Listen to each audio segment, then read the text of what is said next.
Hall. You love that name so much, you don't even go by it. If you call me Mark, I'm fine. I like my name. I like my name a lot. This is Wilde Tausch. Wilde Tausch. It's Wilde Touch, isn't it? Presented by Pella Windows and Doors of Wisconsin.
But he won't be interviewed by the Green Bay Packers because they have their defensive coordinator edition. And Jesse, help me out here. Who's the one is it Jim Harbaugh that says who's got it better than us? Is that his thing? The whole Harbaugh family kind of does that, but Jim's the one who made it popular. Yeah. Okay. Well, I got news for you. You know who's got it better than you, Jim? Us. We got it better than you. Because we've got arguably the greatest cousin sub of the day that you could ask for edition. And here's a hint. He's from Iowa. Collegiately, anyway. Edition of Wilde Tausch on 94.5 ESPN Milwaukee, 100.5 ESPN Madison, 1430 ESPN Beaver Dam. ESPNWisconsin.com, the ESPN app, your Alexa smart speaker, streaming live video, Twitter, Facebook, YouTube, and, of course, everything you could possibly need. It's not all new anymore. It's been around a while. But it's all customizable, and it's all awesome. It is the ESPN Wisconsin app. I'm Jason Wilde in Green Bay. I need to fix my camera angle because I look like I'm very short, which I am, but shorter than I actually am because there's too much headroom. Jesse Nelson is in the Everlight Solar ESPN Madison studios. And from chilly Florida. Oh, poor guy. By the way, it's still -6 here today.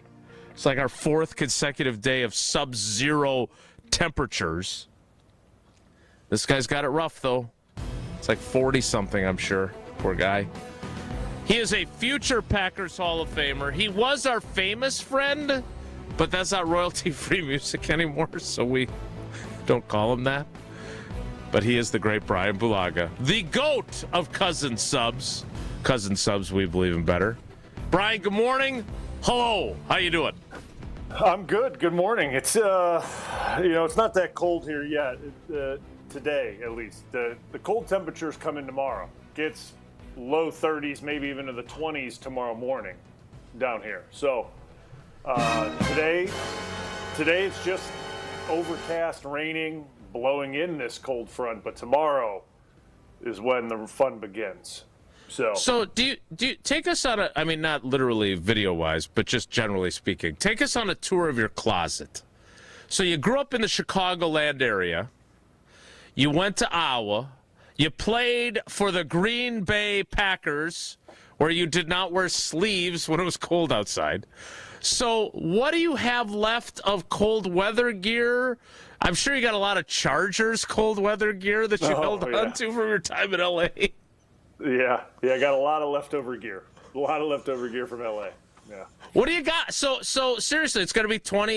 If it dips into the 20s and you've got to take your dog out, we know you've got your boots and whatever else, but do you have anything to get you through these frigid temperatures in Florida? Yeah, I got some sweatshirts, maybe I got some hoodies. I got a couple pair of jogger, sweatpant type things. Long sleeves like this, that's... Looks pretty thin, that long sleeve shirt you're wearing. Yeah, it's pretty thin. It's not really what I would recommend going out in if it's that cold. But when it gets down to that temperature, I spend a lot of time just indoors. Don't really need to venture out too much. If it's sunny and it's not too windy, I'll take Leroy on a walk, and then I'll wear, a couple layers, a hoodie, another long sleeve underneath it, a beanie, and we'll go on a brisk walk. Nice. Yeah, a brisk walk to warm everyone up, to warm the dog up, to maybe get the blood pumping for me a little bit. But besides that, there's no hanging out outside. Like, unfortunately, tomorrow it's going to be so cold, but Declan has training at 7 p.m. So they don't take training off just because it's cold. You go train. So I'll be sitting outside braving the temperatures at 7 p.m. tomorrow evening. And that I will be wearing about 10 layers, maybe 2 pairs of socks, a lot of different modalities to keep me warm. We'll just say that. You poor thing. I mean, Jesse, listen, I'm very sorry that you're bitter that it's negative 50 there right now. Like, I'm very sorry. I get you're bitter about it. Has been I for a don't few think you're days. sorry at all. Yeah. But cold is relative, right? Like, cold is all what it's relative to, cold right now for you is that. Yeah, I get it. When I was living in Wisconsin, what I'm living in right now was not cold. This was fine. This was not a big deal. It's totally good. But when it gets below 30 in Florida, there's problems. It's cold. I mean, it doesn't feel good. And, put yourself in Florida temperatures for 5-6 years straight. Don't venture out to the cold much, and then it gets into the 20s. And you tell me if you're feeling good. And I would promise you wouldn't be feeling good. Yeah, we feel terrible for you. Poor Brian. Since we do like to do social media posts, I would love it if you could find time during training to just put together 30 seconds of what a Chicagoland native, former Packer wears to training when it's bitter cold in Florida. I want to see that because I'm wearing a hoodie and sweatpants in my house. Yeah. I don't blame you. I mean, that cold's coming through no matter what. It doesn't. When it's that cold by you guys, you're getting cold no matter what. You could have the most insulated house. It could be perfectly done, and that's getting through. It's too cold. We do have our great Pella windows that keep us warm, but nevertheless, it is bitter cold here. I have to carry one of my dogs out and then set her down and ask her to go to the bathroom. So it's been lovely. But we wish you the best getting through tonight's training, and more importantly, Declan.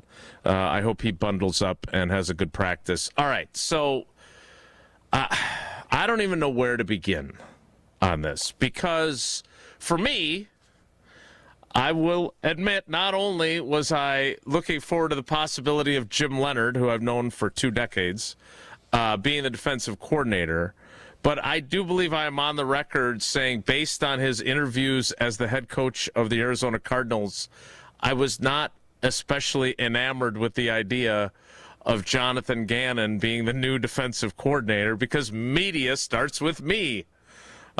So, in fact, I may have texted an NFL head coach who recently got an extension, who I will not name, but I'm sure you could figure out who it is, and said, hey, could you please make sure that not only is your new defensive coordinator good with your defense, but good with us?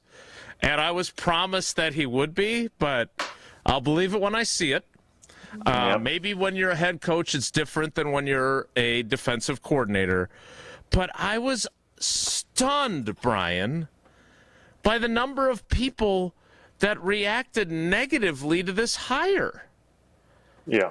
I'm not here. Look, and I learned my lesson many years ago when I suggested during your rookie season, during your Super Bowl run, that chanting the Bears still suck when they could potentially end your season. I didn't love that idea. I was informed to shut the hell up. So I have. Okay, I have. I am not going to tell you how to fan. What I am going to say is I don't understand.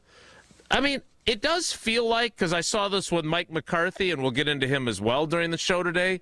I saw Steelers fans up in arms. What a terrible retread hire that is. Explain to me, Brian, and then we're going to take calls because it's Monday, even though Tausch ain't here. Explain to me why Jonathan Gannon, whose defenses have some pretty good numbers, who had a defense that went to a Super Bowl, why are people down on this hire? I'm not painting the entire fan base as down on it, but it did feel like there was a lot of negative immediate reaction yesterday when the news broke. Yeah, and I think Gannon's a good football coach. I mean, and I'm not talking head coach because we saw how that. But again, if we're going to assume it's based on Arizona has been a disaster for how long, right? Like I think since we lost there in the playoffs in 2015 or 16 Correct. when we lost down there. Yeah, 2015 season. Yep. Yeah, they've been a dumpster fire since then. So like, it's not like you can judge Gannon based off of his job with the Cardinals, right? I mean, and if you look at the Cardinals, right? Like let's look at the Cardinals. They were able to stay in games because of their defense. They lost a bunch of games by like less than 7 points. I believe the Packers were one of those teams, if I'm not. Indeed. If I'm not 262 yards the Packers managed that day. Yes. So he knows what he's doing when he's calling a defense. Let's put it that way. And he obviously had a great run in Philly. So he's, to me, at least I like the hire. I think it's a good hire. He's got a proven track record calling plays in the NFL as a D coordinator. I know they're, like Al Harris and some of the guys that they interviewed obviously are good candidates, right? And they're young but have they called plays in the NFL, right? Like that's the biggest thing. And I get everyone wanted Leonhard, right? Because of the connection of being a Badger, being at Wisconsin, and then staying home, and all. Like I understand all that, and that's a normal reaction. And Tausch was one of those guys that probably really wanted Leonhard, and listen, am I saying would he have been a bad choice? No, I'm not saying that at all. But there is something to be said about a track record, and have you done it before? And is there evidence of you being a successful defensive coordinator calling plays? And there is for Gannon. There just is. It's there. It's very clear evidence. So to me, I am not down on this hire at all. I like the hire. I think it's a good hire. Now, to the media standpoint, is he a little quirky? Yeah, he is. It seems like there's some awkwardness there with him, which is going to be interesting to see how he, like you said, is it from head coach now back to coordinator? If he's a little more, I don't want to say relaxed because obviously it's a high stress job, sure. Right? We understand that, but maybe he's a little more, I don't know, personable now that he's not in control of an entire franchise as a head coach and he's just back to being his coordinator position, which I hope he is, right? Like, I mean, because he's not an old guy. He's a young guy. He's taking over a defense that, by all means, has a lot of really good pieces to the puzzle to it, right? Like, there's a lot of good pieces to it. And a few holes. Yep. Oh, yeah, for sure. Definitely a few holes. Here's my biggest question, right? Like, and this is where I get, because I wasn't sure what style Jim Leonhard played. I forgot what defense he called in Wisconsin and what he's familiar with. I know what they run out in Denver, but Gannon he's run 3-down schemes. Obviously, everyone runs nickel, but he's coming from the Fangio tree, right? Like that's where he comes from, is the Fangio tree. So with that being said, what is the base structure of this defense, right? Because we go from Hafley and it's a 4-down base structure, and we bring in personnel that is for the 4-down base structure, and that's how this defense has been built and everything like that. Joe Barry was a 3-down structure, and we've been a 3-down structure team forever. And obviously we got rid of that a few years ago, and I think the 4-down structure has been good. It's been a breath of fresh air. I think guys have taken to it. So what is it going to be now? Right? Like what are we going back to? Are we going back to a 3-down base defense, right? And for everyone that is going to jump in the comments, say, well, this is a nickel league, so it doesn't matter what base. Well, there is a identity and a structure and a base that all D coordinators have, right? There is that. So like, let's just relax. I understand that it's a 4-down nickel league, right? A lot of passing, but Right. D coordinators have an identity. They have an identity of what the base structure of the defense is. So that is my biggest question, is what is that going to look like? Is he going to go more towards a 4-down base defense, or is he going to come back in and change things up and go more towards the way Fangio did things and look at it that way? So I'm not saying it's like the end-all be-all question, but it's certainly something that I'm looking forward to seeing him talk about and what the structure of this defense is going to look like, especially with the pieces that have been brought in, like Micah and things like that. Like Micah, yeah, he could stand up and play outside backer, but I don't want him dropping into zone coverage. Like, I don't want him dropping into coverage and being like Clay used to do and things like that. Like, I don't want that.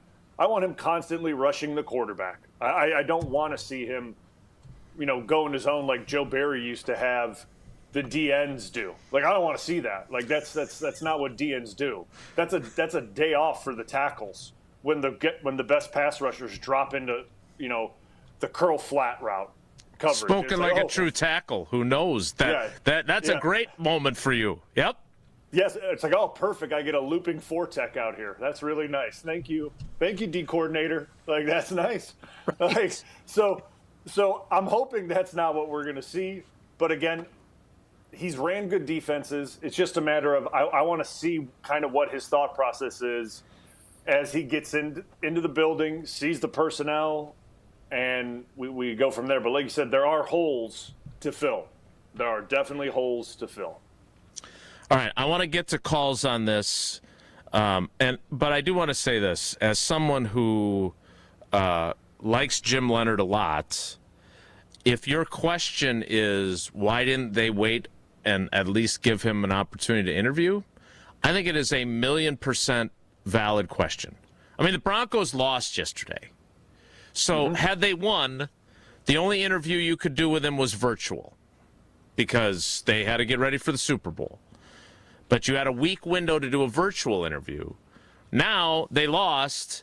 You could have him on a plane this morning, theoretically. And so do I think that that's a valid question to ask? 1,000,000%, yes. And frankly, it will be a question that will be asked of Matt LaFleur, whether it's by me or one of my brethren. It will be asked. I don't want to be the guy who asks it first question out of the chute while, Jonathan Gannon is sitting at the table next to him. Hey, before we talk about the guy you hired, why the hell didn't you wait and at least interview Jim Leonhard? I don't think that's the first question, but I think it's an undeniable valid question. I would also say that if Jim Leonhard had done all the same things in his career, but done them at Iowa and been an Iowa native and been a walk-on for the Hawkeyes and been a 3-time All-American and been their defensive backs coach and been their defensive coordinator and been their interim head coach, I don't know if the level of why didn't you wait for him would be quite as intense, right? Just to be fair. And I'm including myself in that mix. Believe me, I wanted him to at least interview.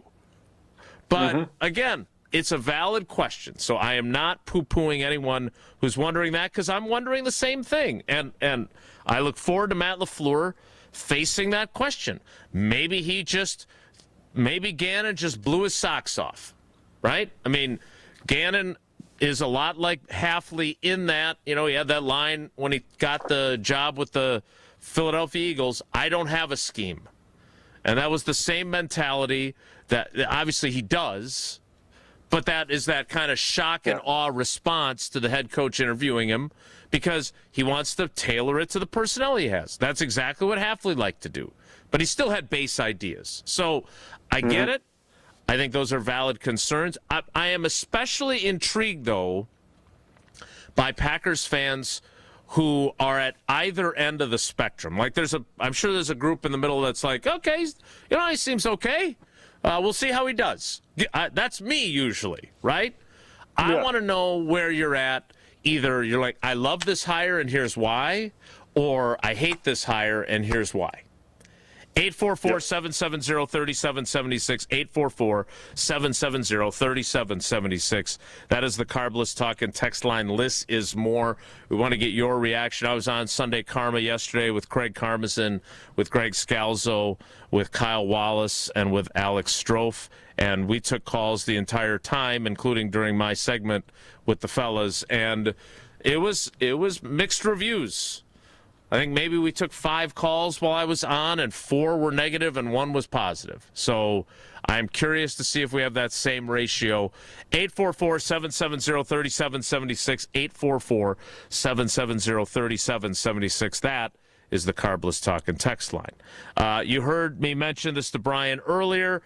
Our Pella windows are keeping the cold out. It's a struggle, but that's why they're so good. And right now, for your New Year's resolution, the sky is the limit with Pella's 0% interest for 4 years. No payments, no interest for 4 years. Think of everything you can do in 4 years. Get a college degree. Have 3 different defensive coordinators.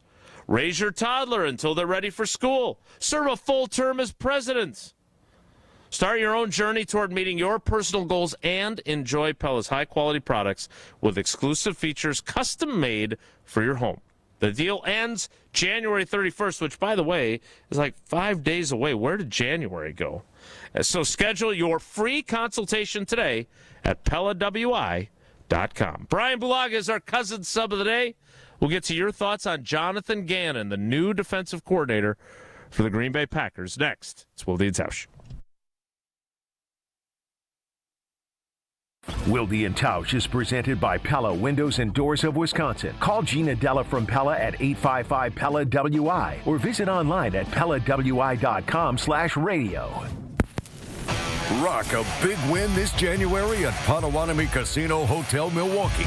Don't miss your chance to win a share of $60,000 in prizes every week. Just play with your rewards card for entries. Prize drawings on Thursdays. Plus, your January drawing entries all roll into an even bigger prize drawing in March. Rock on all month long, only at Potawatomi. More info online. Must be 21 and a rewards member to play. Mark Tauscher here, and these days I am sleeping better than ever. I am so thankful I met with the great team at Advent to help solve my sleeping problems. The Advent team is so great to work with, and their consultations are very informative. The Advent team listened to my struggles, and rather than forcing a surgery, they helped me find the best solution for a better night's sleep. My family and I are so thankful the solutions from Advent worked. To see how they can help you with snoring, sleep apnea, and nasal breathing problems, go to adventknows.com, because Advent knows when you breathe well, you live better. This is Monster Jam Freestyle Mania, presented by Spin Master. Monster Jam trucks team up with FMX bikes for the ultimate freestyle experience. The fun begins at the pit party, where you can meet the teams, get autographs, take pictures, and see the trucks and bikes up close. Get your pit party pass at monsterjam.com today. Must have valid event ticket to enter pit party. Restrictions may apply. Rules and activities are subject to change. Visit website for event details. Coming to Fiserv Forum this weekend. Marquette came up short at Butler, falling 87-76, dropping the Golden Eagles to 7-14 overall and 2-8 in Big East play. Freshman Nigel James Jr. was the spark for Marquette, pouring in 15 points while directing the offense with 8 assists. His energy helped fuel a second-half push that briefly pulled the Golden Eagles within a possession, but the Bulldogs regrouped late and closed it out at the line. Long rebound, Marquette. Long pass. James is free. He'll go to the basket and stuff it with 2 hands. Great pass. Marquette returns home Tuesday night at Fiserv Forum to take on Creighton. For your little ones and your biggest joys, for your forever true and your fur kids too. For all the reasons you smile, get covered with dental and vision insurance from Delta Dental of Wisconsin and Delta Vision. Support your overall health so you can be your best for those who matter to you most. Call John Saganiak Jr. John Saganiak Jr., Saganiak Planning, 262-783-6161. Saganiak Planning, a name synonymous with employee benefits and top-notch service. People say buying a home in winter is tough. But fewer buyers means less competition, and motivated sellers can mean better opportunities. This is Tony Wendorf with Tony Wendorf & Associates, powered by Keller Williams. And I'm Lindsay Bendler. When the perfect home appears, our team at Tony Wendorf & Associates helps you move fast, even during the snow. Start your home journey today with our white glove service by simply searching online Tony Wendorf. A real estate team that always leads with faith and gratitude. Tony Wendorf & Associates. Here's a dose of reality. Driving under the influence of prescription painkillers is just as illegal and just as deadly as driving drunk. In fact, there are nearly 2,000 drug-related crashes every year in Wisconsin. Help prevent drugged driving, and let's achieve 0 preventable deaths on Wisconsin roadways. Driving on pills kills. Sponsored by the Wisconsin Departments of Health Services, Transportation, and Justice. Whoa, hey, what are these? Dude, Screamin' Sicilian loaded breadsticks. They are available in cheesy garlic or pepperoni. They're seriously not messing around. These bad boys bake right in their own tray and come fully loaded. Okay, these are insane. Hey, is this dinner? Nope, just the warm-up. Find Screamin' Sicilian loaded breadsticks in your local grocer's freezer section. Screamin' Sicilian loaded breadsticks. Fully loaded, bring the flavor. You're listening to Wilde Tausch on 94.5 ESPN. Presented by Pella Windows and Doors of Wisconsin and sponsored by American Family Insurance.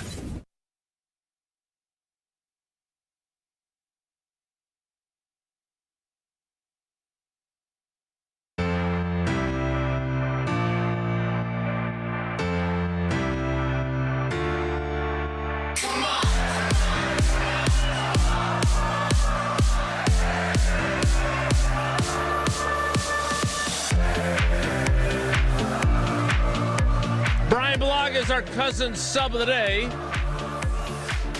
Cousin subs. We believe in better. 844-770-3776. That is the Carbless Talk and text line. List is more. As a Packers fan, I guess I'm asking, are you in or are you out on Jonathan Gannon?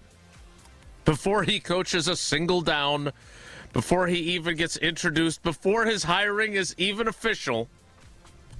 How do you feel about that hiring? Are you in or are you out? 844-770-3776. Let's go out to Minnesota and begin with Colin. Colin, good morning. Welcome to Wilde Tausch. How you doing? Hey, good morning. I'm doing well, guys.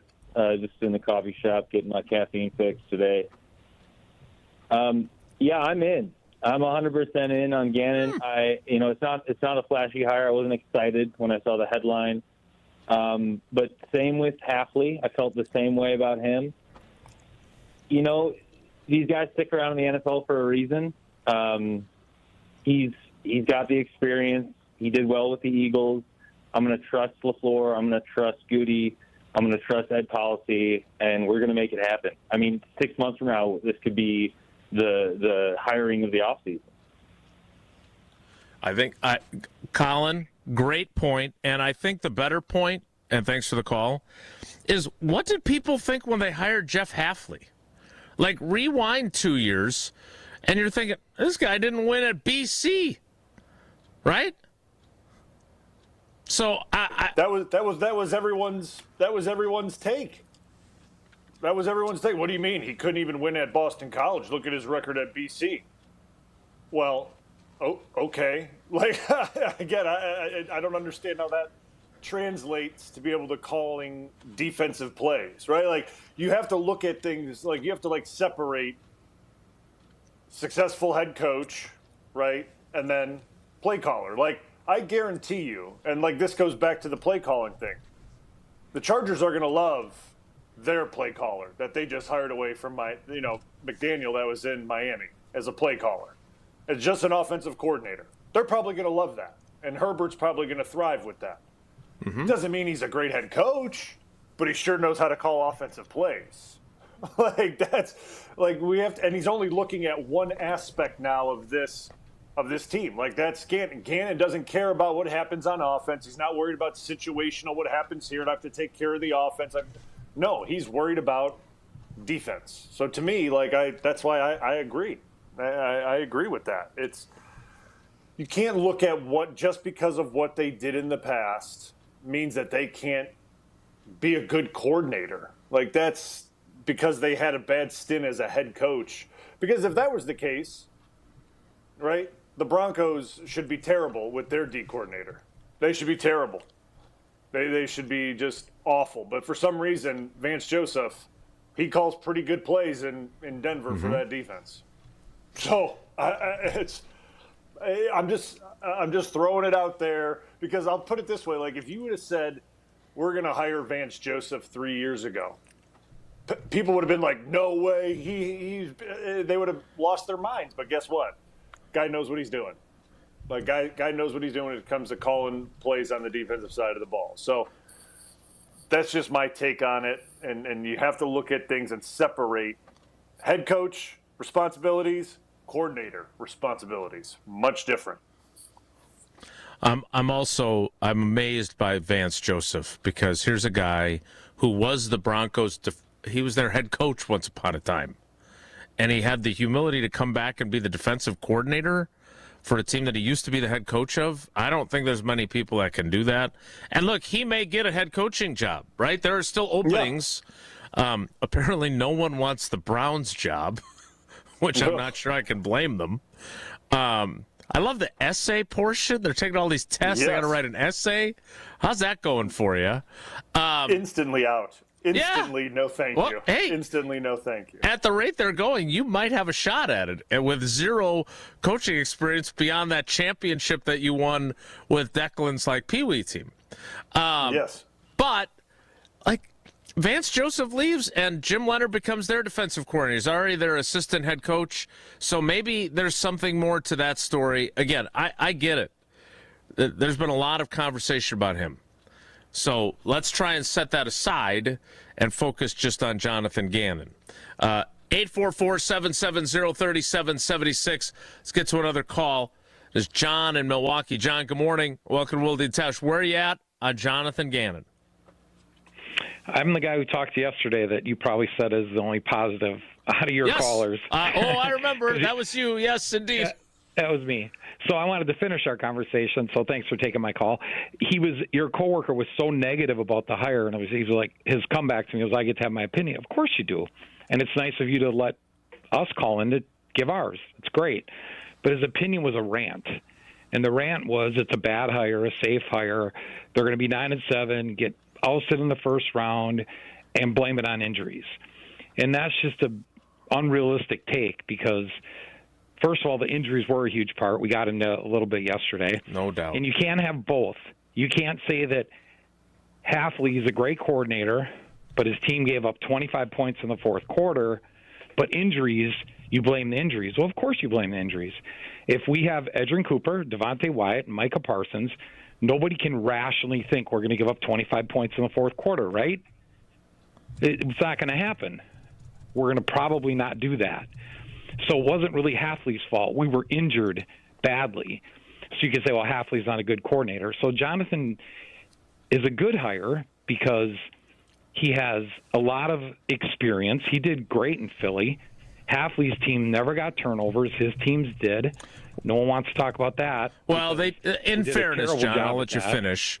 But they had 31 takeaways his first year, and then they dropped to 14 this past season. And it's one of the most mystifying things I've ever seen, that in a league where you get what you emphasize, they emphasized it and got nothing in return.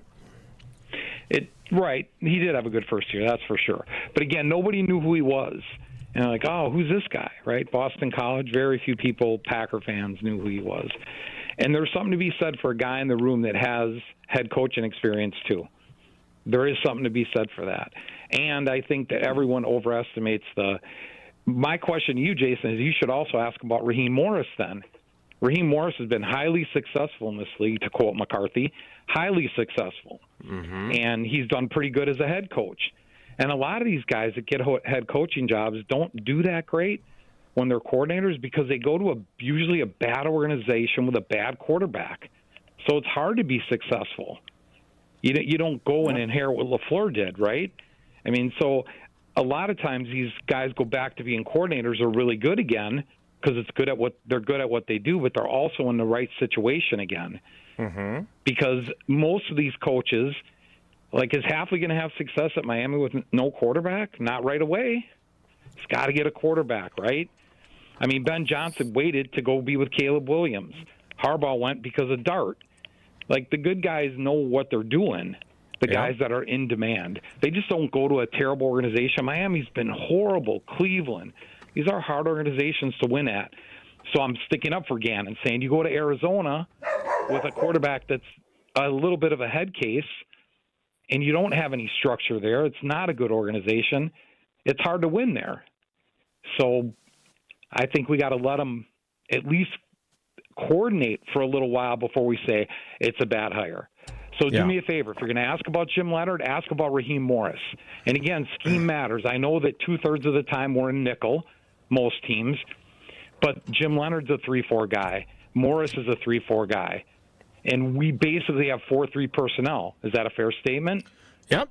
And look, again, I don't know what Jonathan Gannon. I have a couple buddies that cover the Cardinals, and on my to-do list today is to reach out to them and get a better feel for what he did in Arizona. But the bottom line, and thanks for the call, John. We appreciate it. I'm glad you got to finish your thought. Look, none of us know exactly what he's going to do. I am very curious to see. It's okay to be skeptical, though. Like, I'm not telling you that you have no right to be skeptical about this hire. And the Raheem Morris point is another good one. He's another name that was instantly who you were thinking of because there was actually, it appeared there was going to be a battle between all the former and, frankly, current Rams, 49ers, Shanahan, McVay tree guys to get him because he was available again. Now, it looks like Gus Bradley is going to take over. I don't know if they announced that. I may have missed it. But he's going to take over for Saleh, it would appear, in San Francisco. So Raheem Morris, maybe Raheem Morris spends a year out and does TV. Who knows? But you could ask the same question about him. And I look forward to Matt LaFleur. And let's be honest here. There are back channel ways to discuss things about candidates without actually interviewing them. It's not the same as interviewing them, but you can get a feel for, and look, I don't know what the dynamic, I don't cover the Broncos, but Sean Payton made him his assistant head coach. So obviously Sean Payton thinks very highly of Jim Leonhard. Maybe there's some sort of succession plan in place there. I don't know. But again, whether or not he would have come back, he's not coming back. Jonathan Gannon now. So let's just focus on him, whether you like it or don't, because both opinions are valid. 844-770-3776. We'll get to more of your calls coming up. Blue, the other thing I want to get into, and I'll probably forget, but I'll get to it eventually, is we do need to talk about the personnel on defense, because there are some holes. They've got three really good safeties. They've got one really good linebacker, whose absence in that fourth quarter against the Bears was a major factor in why they gave up 25 points, because I thought Edgerrin Cooper was having the best game of his season. Most impactful for sure. It seems like they're not bringing back Quay Walker. Their defensive line, they've got their star player coming off an ACL, and the other guy, who was not a high snap count guy, most likely departing. So Jonathan Gannon is not necessarily inheriting a full cupboard. So I want to get into that a little bit later as well. But we want to get some more of your calls first. There's a few spots open on the Carbless Talk and Text line, 844-770-3776. We'll get to more of your calls next. It's Wilde Tausch. Wilde Tausch continues next on 94.5 ESPN, presented by Pella Windows and Doors of Wisconsin, and sponsored by American Family Insurance. It's UWM's homecoming, and the celebration features 2 Panthers basketball games. The action tips off Friday as the men's team takes on Wright State at 7 p.m. at Panther Arena. Then on Saturday, the women's team hits the Kalachi Center Court against the Raiders at 2 p.m. Fans at both games will score a free black and gold in the cold homecoming t-shirt courtesy of Gruber Law Offices. Join us Friday at 7 for the men's game and Saturday at 2 for the women's game. Lock in your tickets at mkepanthers.com. Milwaukee Panthers Athletics or the MKE. Prizes, flyaways, even cash money. You want it? We've got it. Find a list of all contests and official rules by visiting ESPNWisconsinContests.com. That's ESPNWisconsinContests.com. Grab the dial and crank it up, baby, because Potawatomi Casino Hotel Milwaukee is spinning its Winning Hits collection. Over the next 3 months, you could win a share of over $1 million in prizes. On top of thousands in cash and reward play, you could win one of 3 new Ford vehicles in the grand finale drawings on March 27th. Just play with your rewards card to earn entries. Press play on the Winning Hits collection, only at Potawatomi. More info online. Must be 21 and a rewards member to play. Looking for a delicious meal without breaking the bank? Cousins Subs has you covered. Our $10 meal deal gives you a 7.5-inch ham and provolone, turkey breast, or veggie sub piled high with fresh hand-sliced ingredients, crisp veggies, and all your favorite toppings. Add a bag of chips or regular fries, a fountain drink, and a cookie, all for just $10. This deal's available online or through the Cousins app only. And you can enjoy your meal at home, at work, or delivered straight to your door, hot and fresh. Cousins Subs. We believe in better. Available at participating locations. Offer subject to change. The UW Credit Union member Mark Tauscher here. People ask me, old T, why did you join UW Credit Union? Well, is it to keep your banking local? Is it the member first service? Great perks like early payday? Absolutely. But honestly, between us, I mean, it's Bucky. I can't say no to that face. If you love Wisconsin like I do, you just can't pay with anything else. Fandom makes us do crazy things, but this just makes sense. Become a UW Credit Union member and get your Bucky card like me. Federally insured by NCUA. Terms and conditions apply. Ben Brust here for the Princeton Club. If you're looking for your better tomorrow, you know where to go. It's the Princeton Club. If you're looking to grow, it's also the Princeton Club, because they will cheer for you in all areas of your life. The best way to do that is to start a foundation of having a healthy body, and your growth will start from there. With the cleanest health clubs in Wisconsin, they provide everything for you to reach your goals. Join before January 31st to get the lowest rates of 2026. Make sure you join the Princeton Club for a better tomorrow.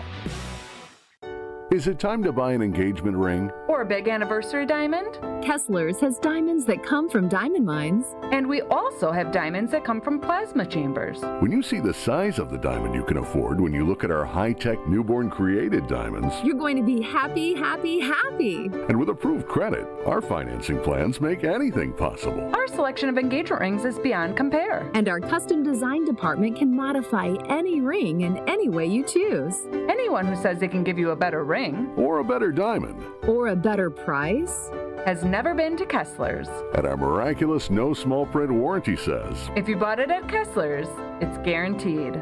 It's just that simple. And all maintenance is free forever. No charge. Yes, it really is that miraculous. You found a partner you want to share your life with. When you're ready to celebrate, we've got a diamond for that. Find the Kessler's nearest you at KesslersDiamonds.com. 1 in 10 young adults will experience a form of homelessness this year. For over 50 years, Covenant House has been helping youth in crisis. To learn more, go to covenanthouse.org today. This is Wilde Tausch on 94.5 ESPN, sponsored by American Family Insurance. Insure carefully, dream fearlessly. Get a quote and find an agent at amfam.com.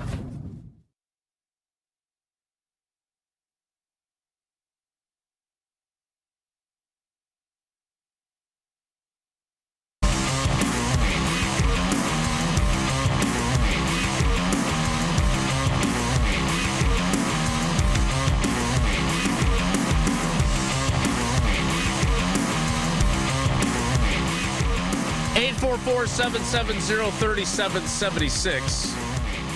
That is the Carbless Talk and Text. Look, I want to be open to all people here today, because none of us knows how Jonathan Gannon is going to succeed or fail. Just like we didn't know about Halfley. I don't remember what our show was like after they hired Hafley, but I'm pretty sure that both Tausch and I probably said something along the lines of, this guy's never been a defensive coordinator in the NFL. In fact, I think he only was a defensive coordinator at all for 1 year at Ohio State, and I believe his title was co-defensive coordinator. Turned out pretty well. I understand that the defense did not end the season well. I get it. But we just don't know. But if you get to feel however you want to feel, as Tausch's daughter Eleanor would say, feel your feelings, and we want to hear them. 844-770-3776, 844-770-3776. That is the Carbless Talk and text line. Let's get to another call. Let's go to Carl in West Bend. We're huge in West Bend. Carl, good morning. How you doing? Good morning. How you guys doing? We're good. What do you got? Well, I think we all kind of scratched our heads a little bit with Hafley, like you said, and it turned out okay.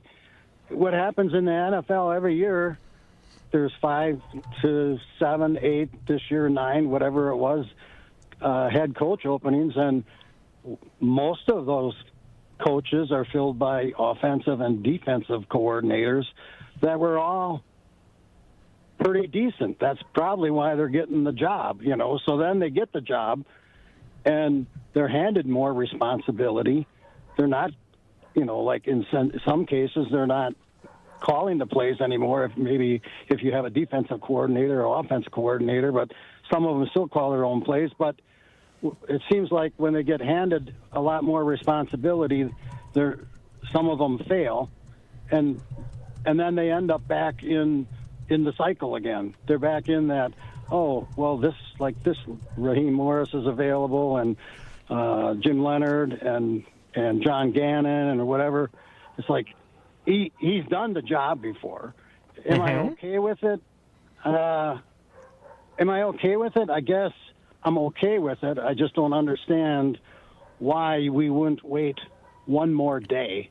Basically, when the news came out and I seen it, it was basically, I don't know if it was Saturday or if it was Sunday morning when I seen it, but it's like you could wait 24 hours and interview Jim Leonhard. But that's more because, I'm a Wisconsinite, and it'd be cool to have somebody from Wisconsin do it, and he seemed like he's done it well. But I'm all right with somebody that's had success, and he had success in Philadelphia. So I don't know, and I don't know what kind of scheme they're going to run. Like you said, I don't know what they're running, 3-4, or 4-3 or whatever. But switching back and forth all the time is hard for the GM to pick the correct body type or players that you're going to need if you're switching.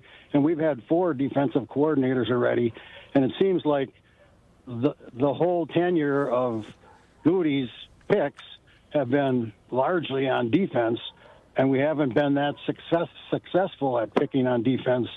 That's why we have to go out and give 2 first-round picks away to get a star defensive player. So I just think that, like you said, there's going to be some gaps in there, and how are they going to fill it if they're going to go switch the defense back again to a 4-3? And like I said, our history of picking top-tier defensive players is not very good. Yeah, look, there's and great call, Carl. We appreciate it. I think that and I have not talked to Matt LaFleur about this, and I don't know when he's going to be at the podium. A lot of times he waits until the entire staff has been set, which is sometimes somewhat irritating. But I think I'm just predicting this, I don't know this, but I'm thinking one of the things he most liked about Gannon was that amorphous mentality of we're going to change to adapt around our personnel, because that is one of the things that Hafley held a lot of appeal with. I'm sure he heard that in the interview and was like, oh, that sounds like the guy that just left for Miami. So that probably helped his chances. Now, again, I want to get into, during the 10 o'clock hour, I do want to get into the personnel stuff because, there's a few folks in the YouTube comments saying, well, we've got Colin Oliver, we've got Baron Sorrell. I don't think we're that thin at defensive end. Well, you're probably going to lose Enigbare, right? Maybe they keep him.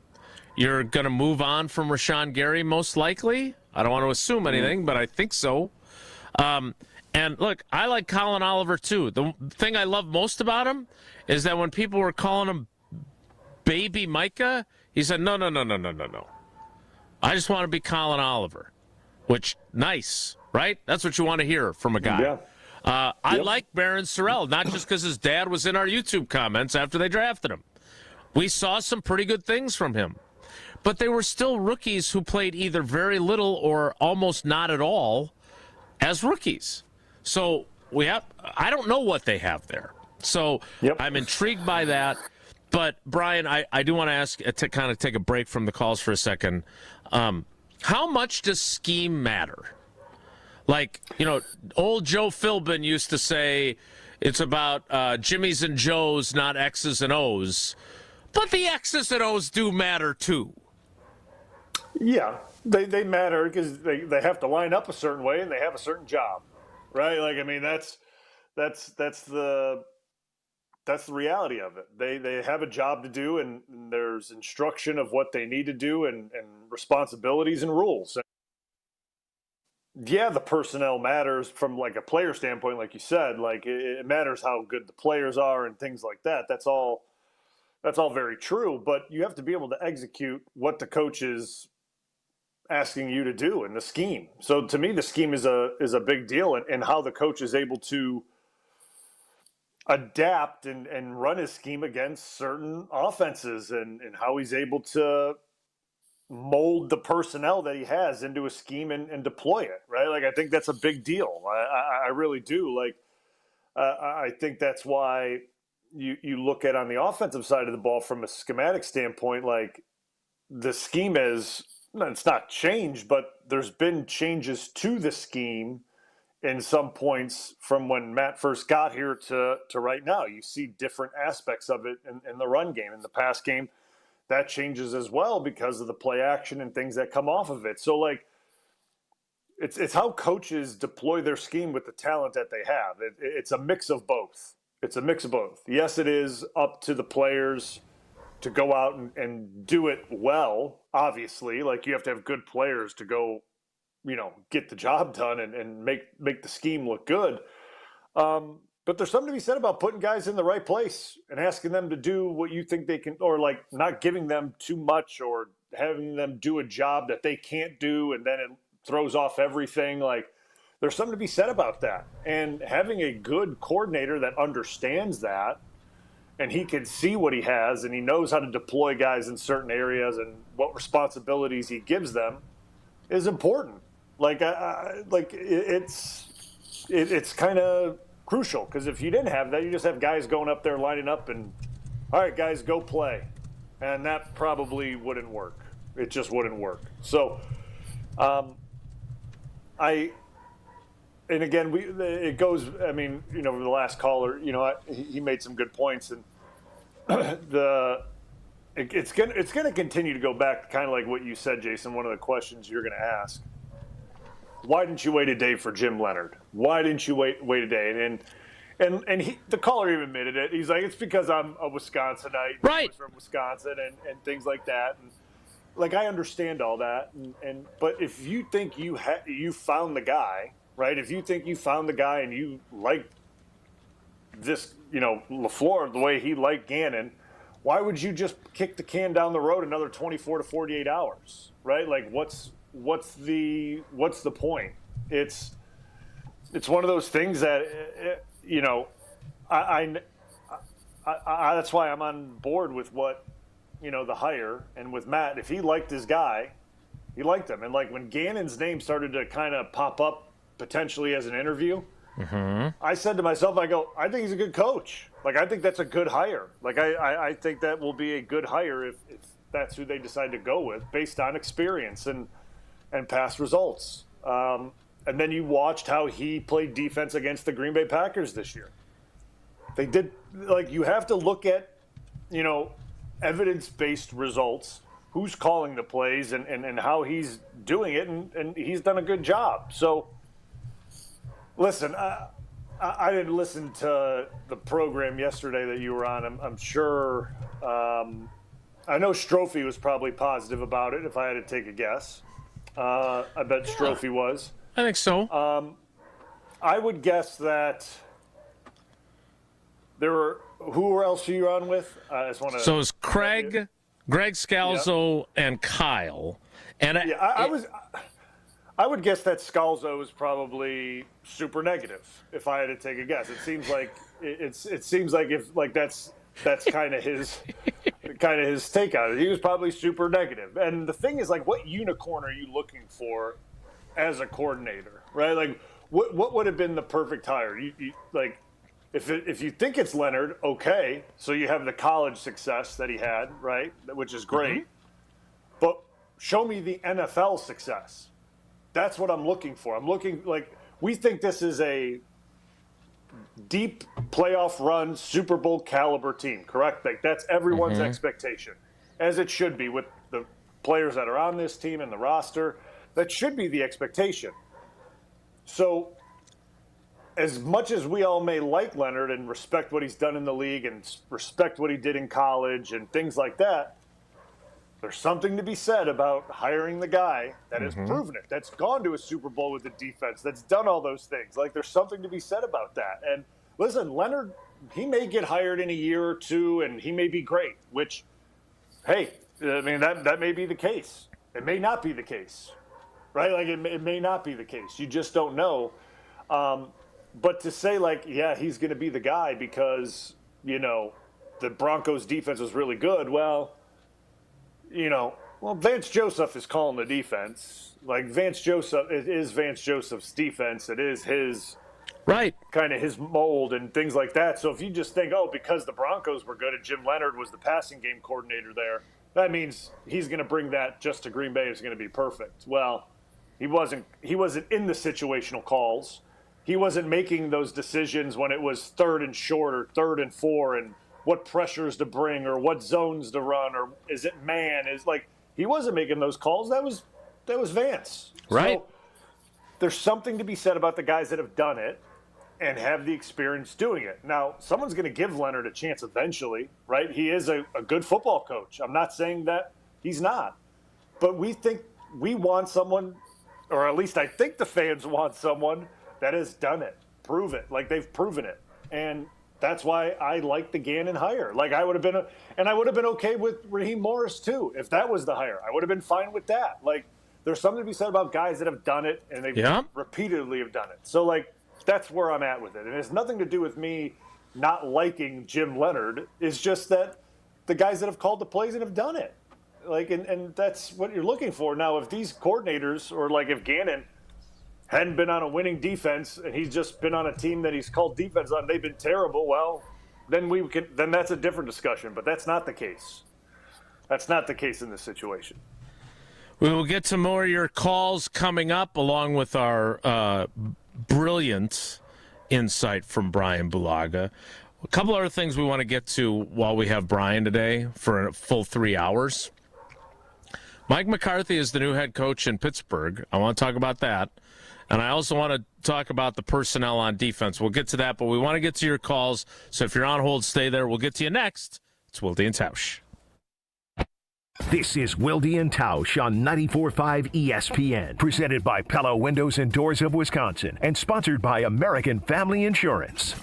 Truth Nation, mark your calendars for Friday, February 20th, as we will be hosting our 2nd annual Truth Community Awards, hosted by the legendary Home, Blow, and Bailey Cope. Tickets are on sale now. Visit 1017truthawards.com to learn more. The Truth Community Awards are sponsored by Milwaukee College Prep, the Milwaukee Bucks, Gruber, Steinhoffel, Cousin Subs, and 3rd Street Market Hall. Come celebrate with us on Friday, February 20th at the Truth Community Awards from 5:30 p.m. to 8 p.m. Do not miss out on the best community awards event of the year.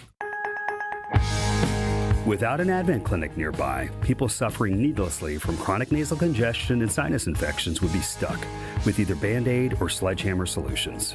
Band-Aids are pills or nasal sprays, and they're not true solutions. Surgery is a sledgehammer, and that's what we're trying to avoid. Because most people don't need surgery for nose and sinus issues, nor do they want a 14-day recovery. Our unique Advent approach can, in 20 minutes in our office, open your blocked nose for good, with only 1-day recovery. I'm Advent founder Dr. Kandula. Outside of Advent's four walls, invasive surgery is what they'll recommend. But here you will find effective and convenient in-office solutions to help you stop the need for Band-Aids and avoid the sledgehammer. Go to adventknows.com to schedule your appointment, because Advent knows when you breathe well, you live better.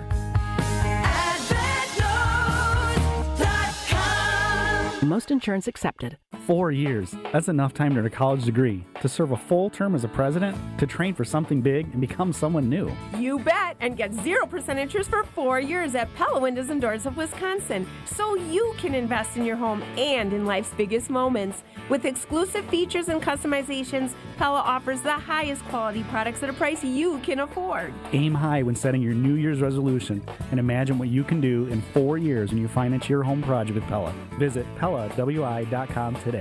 Hey, this is Jason Wilde from Wilde Tausch. Valentine's Day is almost here, and Racine Danish Kringles has you covered with their heart-shaped Kringle. You know my family loves Kringle from Racine Danish Kringles, and sometimes they share it with me. Racine Danish Kringles offers a heart-shaped Kringle with pink icing in raspberry, chocolate silk, cherry, and pecan flavors to send to your loved one. Order at Kringle.com or call 800-4DANISH. Racine Danish Kringles, the official pastry of ESPN Wisconsin. It's not just a treat, it's a tradition. Experience hot gaming action and a relaxing spa day. Your perfect winter getaway at the island. Book a stay and float package to get both a standard room and a rejuvenating 60-minute float pod therapy session for less than $100. Complement your stay with an elevated dining experience at Horizon Steakhouse and fun on the gaming floor where big wins wait for you. The Island Resort and Casino's stay and float package runs through February. Call 800-682-6040 to book yours today. Certain days and restrictions apply. When storms hit or accidents happen, it's not just about property, it's about people. I'm Mandy Grimal-Lococo with Grimal & Associates Insurance. We help families bundle home, auto, and life coverage so you're never facing life's what-ifs alone. With the heavy rains we've seen in Milwaukee, we'll review your policy to be sure water backup, sump pump failures, and flood risks don't drain your wallet. Your home is more than walls and a roof, it's where life happens. At Grimal & Associates Insurance in Shorewood, we're here to protect your home, your family, and your peace of mind. Call us today at 414-332-0838. Selling your home during winter may surprise you. Serious buyers are still out there and often more eager to move. Homes get strong offers this time of year, and with less competition, your listing can really shine. I'm Tony Wendorf with Tony Wendorf & Associates, powered by Keller Williams. And I'm Lindsay Bendler. Our team leads with faith, gratitude, and giving back, donating over $200,000 to local causes since 2020. Tony Wendorf & Associates is ready to get to work for you with our white glove selling experience. Just search online, Tony Wendorf. A real estate team that always leads with faith and gratitude. Tony Wendorf & Associates. You're listening to Wilde Tausch on 94.5 ESPN. Presented by Pella Windows and Doors of Wisconsin. Call Gina Della from Pella at 855-PELLA-WI or visit online at PellaWI.com/radio.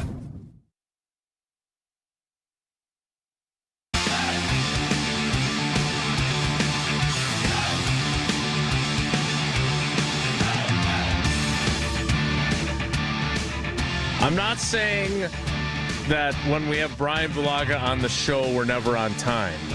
Because Lord knows we're never on time when we have Mark Tauscher on the show. But let's get to a couple of calls before we start the 10 o'clock hour. And it's 10:03. Well, then what are you saying? No one in this operation really pays close enough attention to the clock. We were off to a strong start, I thought. But when Brian explains stuff and educates us, I'm not going to interrupt them to say, no, hold that thought. It's 9:47. Let's get a couple calls in, though. Let's go to Eric in Green Bay first. Eric, good morning. Be concise since we can't be. All right, I'll do my best here. I guess for a little bit of background, I'm a UW grad, so that's probably going to tell you where I stand on this whole situation.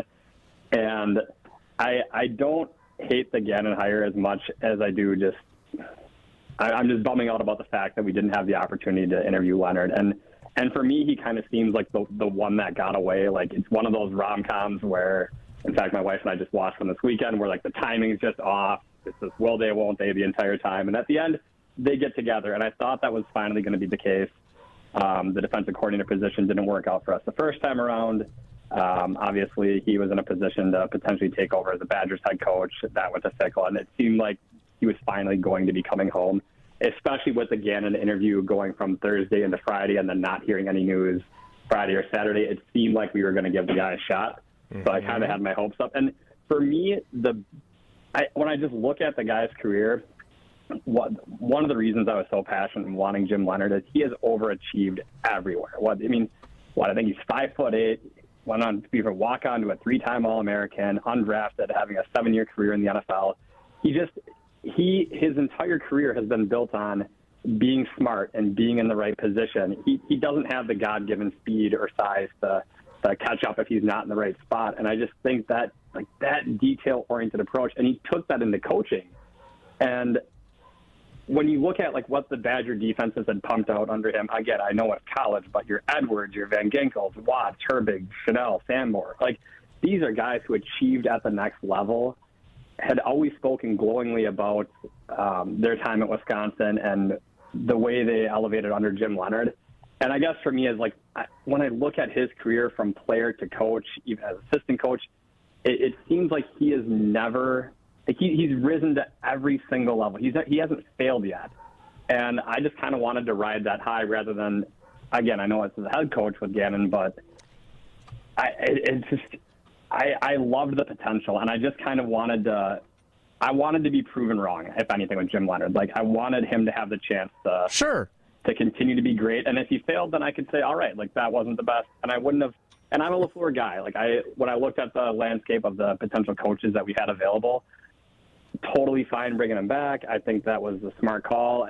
I think the way everything went with how long it took Hafley to get the job in Miami, and then the way the interviews kind of strung out last week, it just seemed like all the breadcrumbs were finally kind of leading us to Jim Leonhard. So I tried to make it concise. I don't think I did a great job with that. You did a terrible job, Eric, but we love you anyway. And I have one super last point, though. With how young the Packers are. What does this guy think he is? What the heck? I kept it shorter than some of the other callers. I'll say that. But the last thing is, with how young the Packers are, and with Jim Leonhard coaching college and loving to teach, I think that's one of the things that would have made it a great fit. I think with the way he elevated it, I think he would have been a perfect fit for your Evan Williams and your Edrin Coopers. And he's a teacher, and he works well with young talent. All right, I'll get off. All right. Thank you for your service. Yeah, hey, Eric, feel your feelings. All the things you said are fine. As a Wisconsin alum, as a Jim Leonhard fan, all those things are fine. There is nothing wrong with feeling any of those things. But guess what? As you said, you wanted to give him a chance to prove you wrong. He might have. Yes. And guess whose job it is then? LaFleur's. Yes. I mean, but you know what I'm saying? Guess who's getting canned?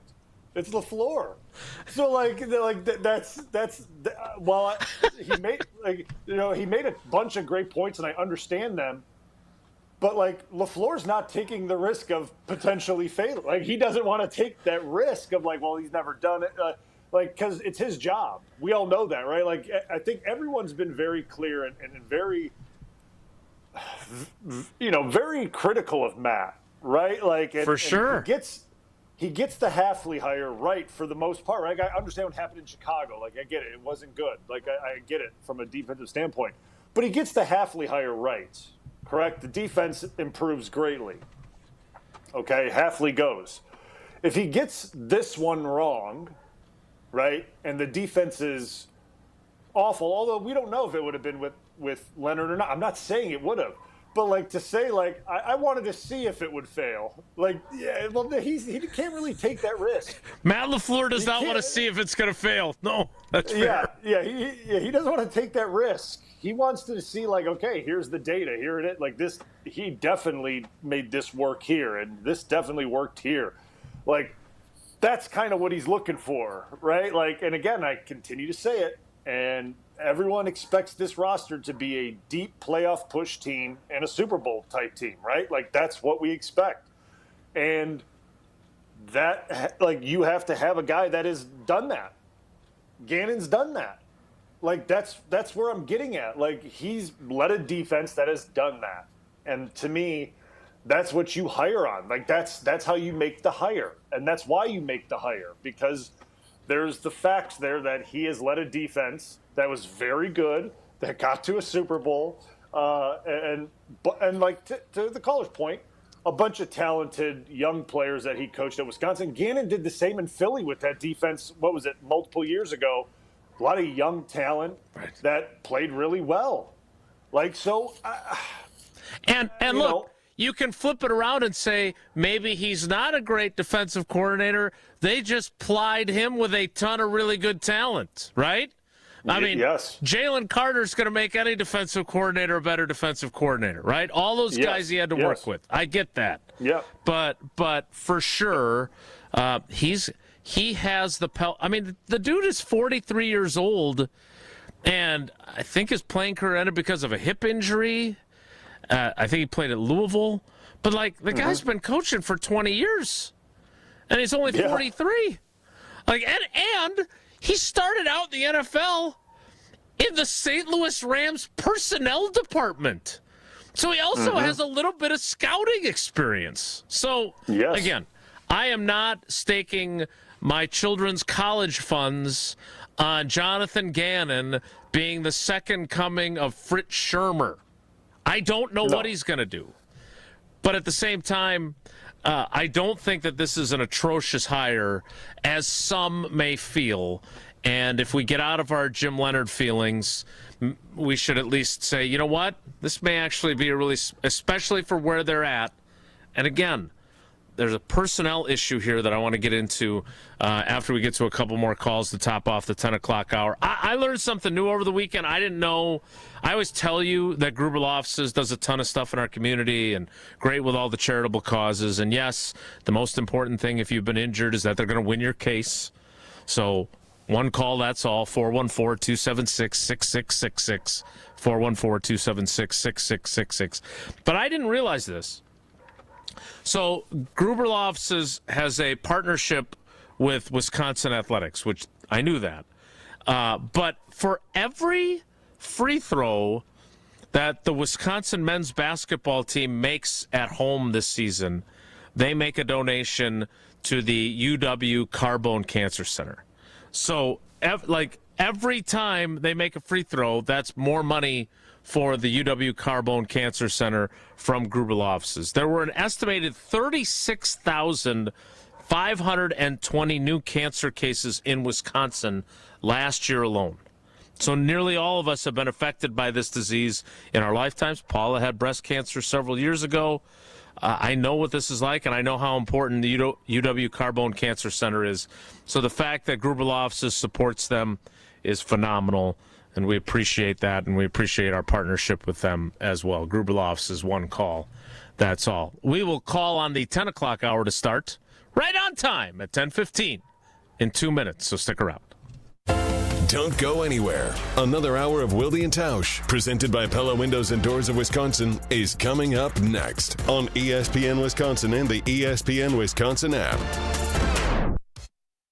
Mark Tauscher here for Iron Jock. If you're still working on your New Year's resolutions, right now, congrats! You've officially made it past Quitter's Day. More than 70% of people give up by now, so take your win. Iron Jock wants to reward you. From now through January 27th, our listeners can get 30% off any Iron Jock purchase over $75 when you use promo code ESPN30. And you also score a free 3-pack of Iron Jock socks at $25 value. Iron Jock helps you look good, smell good, and keep showing up.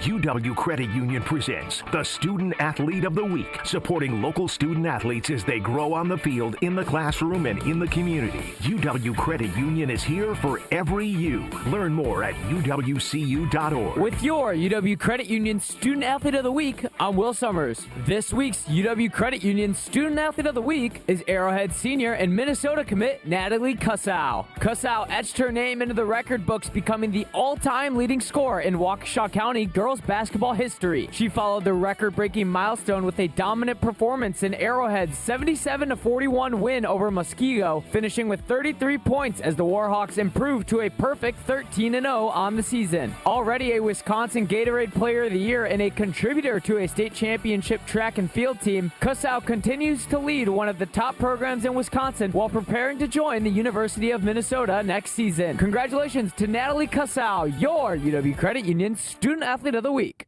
It's ESPN Wisconsin's Gabe Neitzel for Events by Design. Events like appreciation parties and retreats can go a long way towards boosting morale and retaining top talent. Events by Design is your go-to creative partner for employee events that truly make an impact. They help leaders retain top talent by making their people feel seen, valued, and celebrated. The creative team at Events by Design does all the planning and production, making sure things not only look great, but also work. Make a smart investment in your culture today. Search online, Events by Design. They design, you party. Gabe Neitzel here. Catch Jen, Gabe, and Chewy mornings 7 to 9 on 94.5 ESPN, WKTI, and WKTI HD, Milwaukee. A locally owned Good Karma brand station.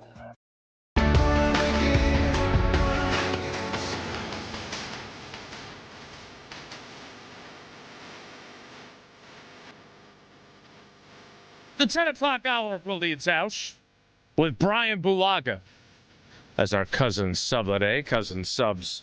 We believe in better. Jesse, can we get through 2 more calls so we can move forward? Plenty of time. Okay. All the time in the world. Yes, that's because we're going to preempt other programming so we can spend an extra hour with Brian because he's got nothing to do other than bundle up for that cold front that's hitting Florida shortly. Let's get to these last 2 calls. Let's go to Doug in Milwaukee first. Doug, good morning. Welcome to Wilde Tausch. How you doing? Good morning, guys. Hey, Jason, to answer your question why I think they didn't wait for Jim Leonhard, my understanding is that Gannon was the only guy that LaFleur interviewed for 2 days. Correct. And I think in this, era of egos and relationships, it would be kind of awkward for him then to say, hey, I interviewed 2 days, but the guy that turned me down 5 years ago, I want to give him another chance. So why don't you, chill over the weekend, and I'll see if I want to hire him, and if not, I'll go back to you. I don't think that would be the start of a good relationship if we decide to go with Gannon, A. And B, Gannon, how would he take that? And the reason Jim Leonhard's not the defensive coordinator of the Packers is he turned down the chance to be the defensive coordinator of the Packers when he had that chance 5 years ago. So I just think that I'm not overly excited about the hire, but I think it's more of a safe hire, and we'll see what happens. And then I don't know what you're going to talk about on personnel, but it is about the Jimmies and Joes. And look at the Rams special teams, right? Everybody made a big deal about how they fired their special teams coordinator mid-season, and yet the players are still the same. And so when push came to shove in crunch time, it's the players messed up, and their special teams cost them a chance to go to the Super Bowl. And so not to veer wildly, but that's why one criticism of Goody is his first special teams is I have my, starting 53, find 11 guys that can play special teams. You want to be a good special teams, you need to have a guy like a Matthew Slater who that's all he does is play special teams, or a guy that's all he can do is catch punts, not just fair catch punts. Catch punts and return them. So I do think that it's as much players as coaches, especially when it comes to critical games. I totally agree with you on the special teams personnel aspect, Doug, completely. So good point on that. The other thing, and I want to ask Brian this before we get to Matt as our last call, and we'll check out a couple text messages after that. It feels to me, and I even went back and watched Matt LaFleur's press conference after the Arizona game, when they couldn't run the ball, they couldn't throw the ball, which really limits you offensively when you can't do either of those things. 262 total yards of offense in that game. They still won the game. Kudos to them. And maybe they were also tired from having their flight delayed because they needed a different plane and whatever else. But the bottom line is, Jonathan Gannon and their defense was really good against them. They gave them a chance to win with a bad football team, speaking of personnel. So I'm wondering, Brian, you've been around Matt, you've been around all kinds of coaches. how much does what a guy does and what a defense does or what a team does against you and your scheme and your team, how much of an influence does that have? Because it feels to me like if they had not had the Cardinals on the schedule this year, he still probably would have interviewed Gannon, because Gannon is probably the best available at this moment defensive coordinator on the market. But I'm guessing that it had a lot to do with what he was able to do against the Packers offense. Am I wrong to think that way?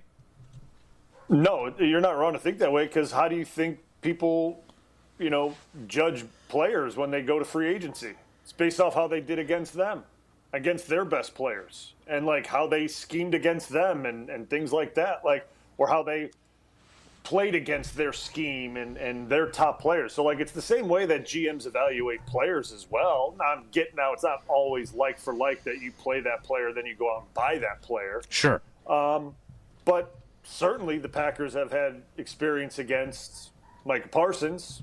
Surely they had experience against Xavier McKinney. Mm-hmm. They had those, they saw that on tape, and they saw what they did to their offense or defense, whatever it may be, right? They've seen that. Those are things that are easy to see. So there's no doubt that Matt put that into perspective when making this coaching hire. How did this guy scheme against me? And how well did he do? And what did he do to defend against us? And how was the chess match? How did it go? Because you look at the offenses that they face now, right? Chicago's. That Ben Johnson is a chess player when it comes to offense. He does things that he shouldn't be doing in certain situations, and he does them. And defensive coordinators have to be able to react to that in real time and do that. And then you look at offenses like the Rams and offenses like the Seahawks and these offenses that are very similar to Matt's. How did this coordinator do against those teams? And I think you look at that as well. Obviously, the Cardinals were a bad football team. There's no doubt about that, right? Offensive, you said their personnel stunk. It was this, it was that. But Matt has a lot of tape on how that defense, the Cardinals, played against the Rams, against the Seahawks, who are the top dogs in the NFC. That's just what it is, right? You get a lot of tape on how he schemed against those teams and the successes and failures, right? I mean, not every game was perfect when you played those good teams because your personnel stinks. But there was probably success the Cardinals had defensively against those teams. And you look at that, and you're trying to chase down the top dogs in the conference. Mm-hmm. And right now that's Seattle, and that's the Rams, who were both in that division. So you take that knowledge with everything against your own experience, and you go, this is the guy. This is the guy. He's very knowledgeable about what we have to be able to do defensively to beat these teams. And he's done. And again, I continue to repeat it because I don't want it to fall upon deaf ears. He's done it. He's taken his defenses to Super Bowls. And he's called plays in a Super Bowl, and he's done all that. That carries a lot of weight. It carries a ton of weight. And when you lose a guy that you trusted a lot in Halfley, you don't want to bring someone in that hasn't had those experiences yet. And I get it, because this is mostly on Jim Leonhard, right? I understand that. Mm-hmm. His last experiences were in college, making those decisions. And we all know this. Those are massive differences between college play calling and NFL play calling, right? I mean, there's a massive difference in it, right? Because I'm not standing for Phil Parker, right, at Iowa, but why isn't Phil Parker ever? No. Yeah, here we go. Just one of the best defenses in college football every single year. Which they have to have because their offense stinks so often. Yeah, I don't even need to say it anymore. Yeah, but they did score, almost 40 points in their bowl game against the great SEC team. Jesse, keyword bowl game. Bowl game, keyword. Not sure what those are these days. Yeah. So, my question is, why doesn't Phil Parker get called for D coordinator jobs? It's true. He seems to do a great job at it because, as much as I love Phil Parker, Phil Parker still there. He was there when I was there. Like, I love Phil Parker. There's a difference. There's a huge difference in doing it at this level and then at, the college level. And that was your last experience. And obviously they hit a home run with Hafley because that was the last time he did it. And they brought him here and it worked out great. But that's a gamble. That's a gamble that paid off. And now Matt looked at it, we need a for sure. Like, I need someone that's done it for sure. I can't replace a good coordinator with someone that I'm not sure about. Right. And that, to me, and like the caller said, 5 years ago, he told Green Bay, sorry, no thanks. I'm out. Yeah. No thank you. It's true. And that's, hey, man, coaches remember stuff like that. You can say what you want, but everyone says that only players have chips on their shoulder and they remember what people said to them or did, might have wronged them in some way. Coaches are no different. They're no different either. They remember these things. And I'm not saying Jim Leonhard did LaFleur wrong, but when you offer a job to not a hometown, but an in-state guy that there's a lot of history and background, and it would have been a great story, obviously. And he says no. Okay, well, moving on. Right. And by the way, I know Ron Wolf thought this way at times, even though he drafted Tausch. And I know that Ted Thompson thought this way at times. They were always reluctant to draft Wisconsin guys because they felt like that would put more pressure on them because they were home in-state guys. Now, again, didn't seem to bother Tausch. He seemed to do okay. But generally speaking, maybe there's something to that too. Again, we'll find out. I would also add, and I don't know this for a fact, this is just my theory knowing how the league works, I'm guessing there was plenty of back-channel communication. And I'm sure that there was some measure of, hey, if we do this, is this something you're really interested in? Because I do think Matt LaFleur likes Jim Leonhard. I do think that. Again, unlike me, I don't think he's a grudge holder. So I think that he was genuinely open to Leonhard being the next defensive coordinator, not just because he turned him down. But for all we know, Leonhard could have told them back channeling, not this year. Right. I'm not ready this year. I think Vance is leaving, and I want to stay here, and Sean Payton loves me, and I like it in Denver, or whatever he might have. We don't know. Yes, but exactly. That doesn't mean that people who are asking that question are out of line to ask it, because and we will ask it, and we'll see what Matt LaFleur says. I don't know how he'll answer. Let's get to one last call. Then we'll shift gears. Let's go to Matt on the road, who has driven he's driven probably 400 miles while he's been waiting on hold. Matt, good morning. How you doing, buddy? Jason, good morning. Brian, good morning. I haven't driven quite that far, but it was about a good 40-some minutes or what have you. But it's the beauty of hands-free, right? And exactly. Now I'm to my destination and parked. So hopefully the phone, not the car. Here's what I would like to add. What's that? Not for my lame joke. Jesse! I'm sorry, Matt. You ruined his rhythm. The glory of hands-free. I said, hopefully the phone and not the car. That was weak. Yeah. All right, Matt. Correct. I apologize on Jesse's behalf. What do you got on your mind? All right, guys. Well, thank you. So, in getting, not necessarily getting into the debate here, right, between Leonhard or Gannon or, Leonhard and fill in the blank, right? But I think it was Brian that mentioned about experience. And I kind of feel like if this was LaFleur's second or third year, that maybe this is an opportunity where they might have waited, right? Because it maybe be a little more of a reset kind of team, depending on, right, moving on from a quarterback situation or just whatever it might be.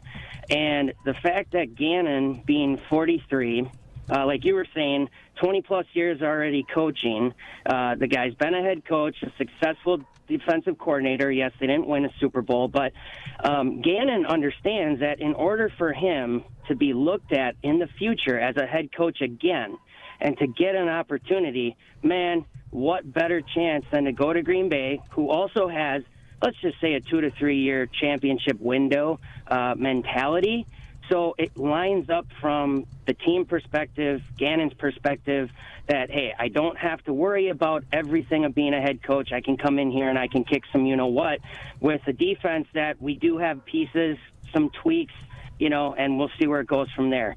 This is the last point that I wanted to make, though, is I believe, now I don't know if it's 100% or not, smoke and mirrors, but with the fact that both John and Jim Harbaugh names were mentioned as far as saying that they each were looking to interview Gannon, as they say, you got to strike when the iron's hot, and the fact that they had Gannon in for not 1 but 2 days, I think that was also kind of playing some defense, right, away from the Harbaughs. And if the Harbaughs are thinking of Jonathan Gannon in high regard that way, why shouldn't the Packers be as well? So on that note, gentlemen, I will wrap up the callers for today. Great show. Thanks for taking my call, and I will listen from here. Drive safely and make sure you use your hands on the wheel, Jesse would like to say, apparently. Thanks for the call. Yeah, I think he makes a bunch of great points, and I'm glad he brought up Harbaugh because I want to segue into Mike McCarthy getting the Steelers head coaching job and our biased opinions about Mike. We admit our biases here. You played for him. He was your coach for most of your career. I obviously covered his entire career, but I'm so intrigued by the way people have responded to his hiring. It feels a little bit like Jonathan Gannon's hiring, but worse. Yeah. So we'll get into that coming up. Brian Bulaga is our cousin sub of the day. Cousin subs, we believe in better. It's Wilde Tausch.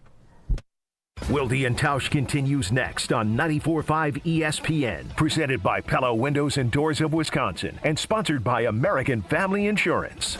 Stay up to date on the Green and Gold all off-season. The Green and Gold Fix podcast is brought to you by Potawatomi Casino Hotel. Luxury stay, elite play, unwind in sophisticated comfort. Win big, dine, and experience the events in Milwaukee.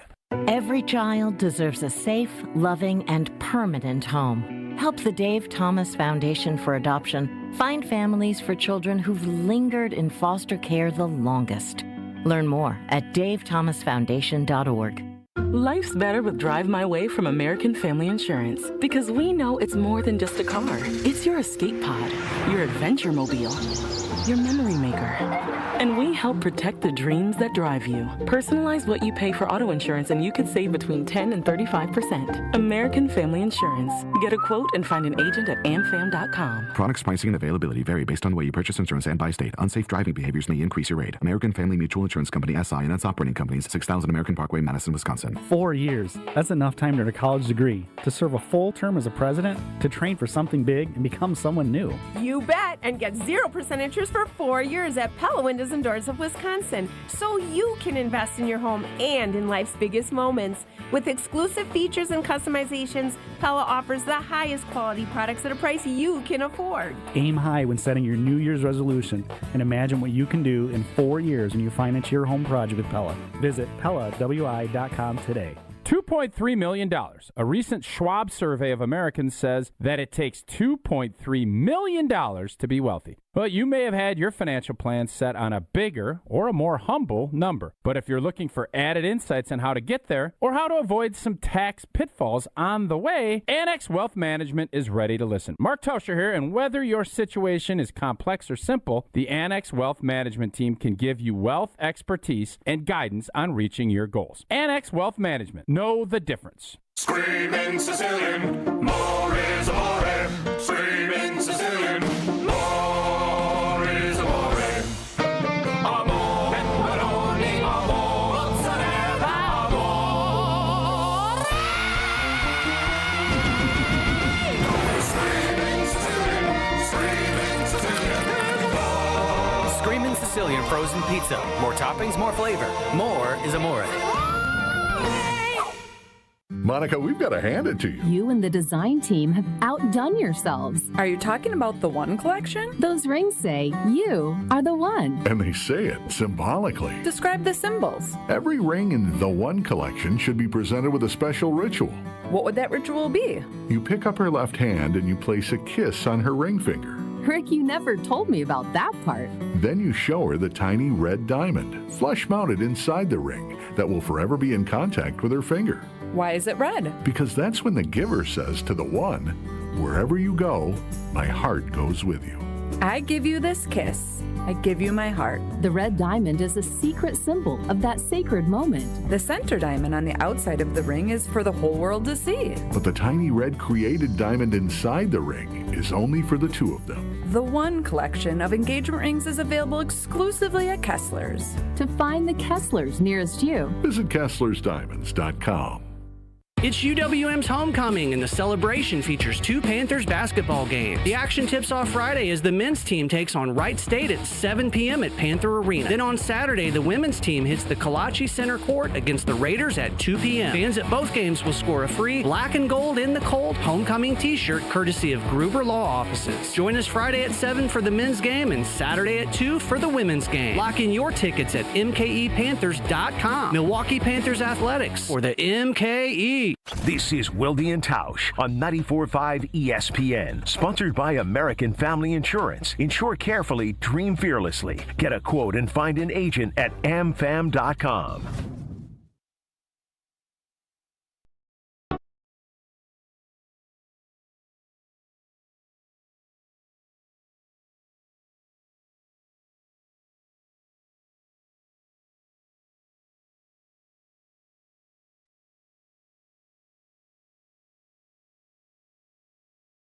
So I'm a little bit torn because I would like to get to a few texts from the Carbless Talking text line, but the last time Jesse used his mic, he interrupted Matt to say that he was hoping he wasn't doing hands-free driving.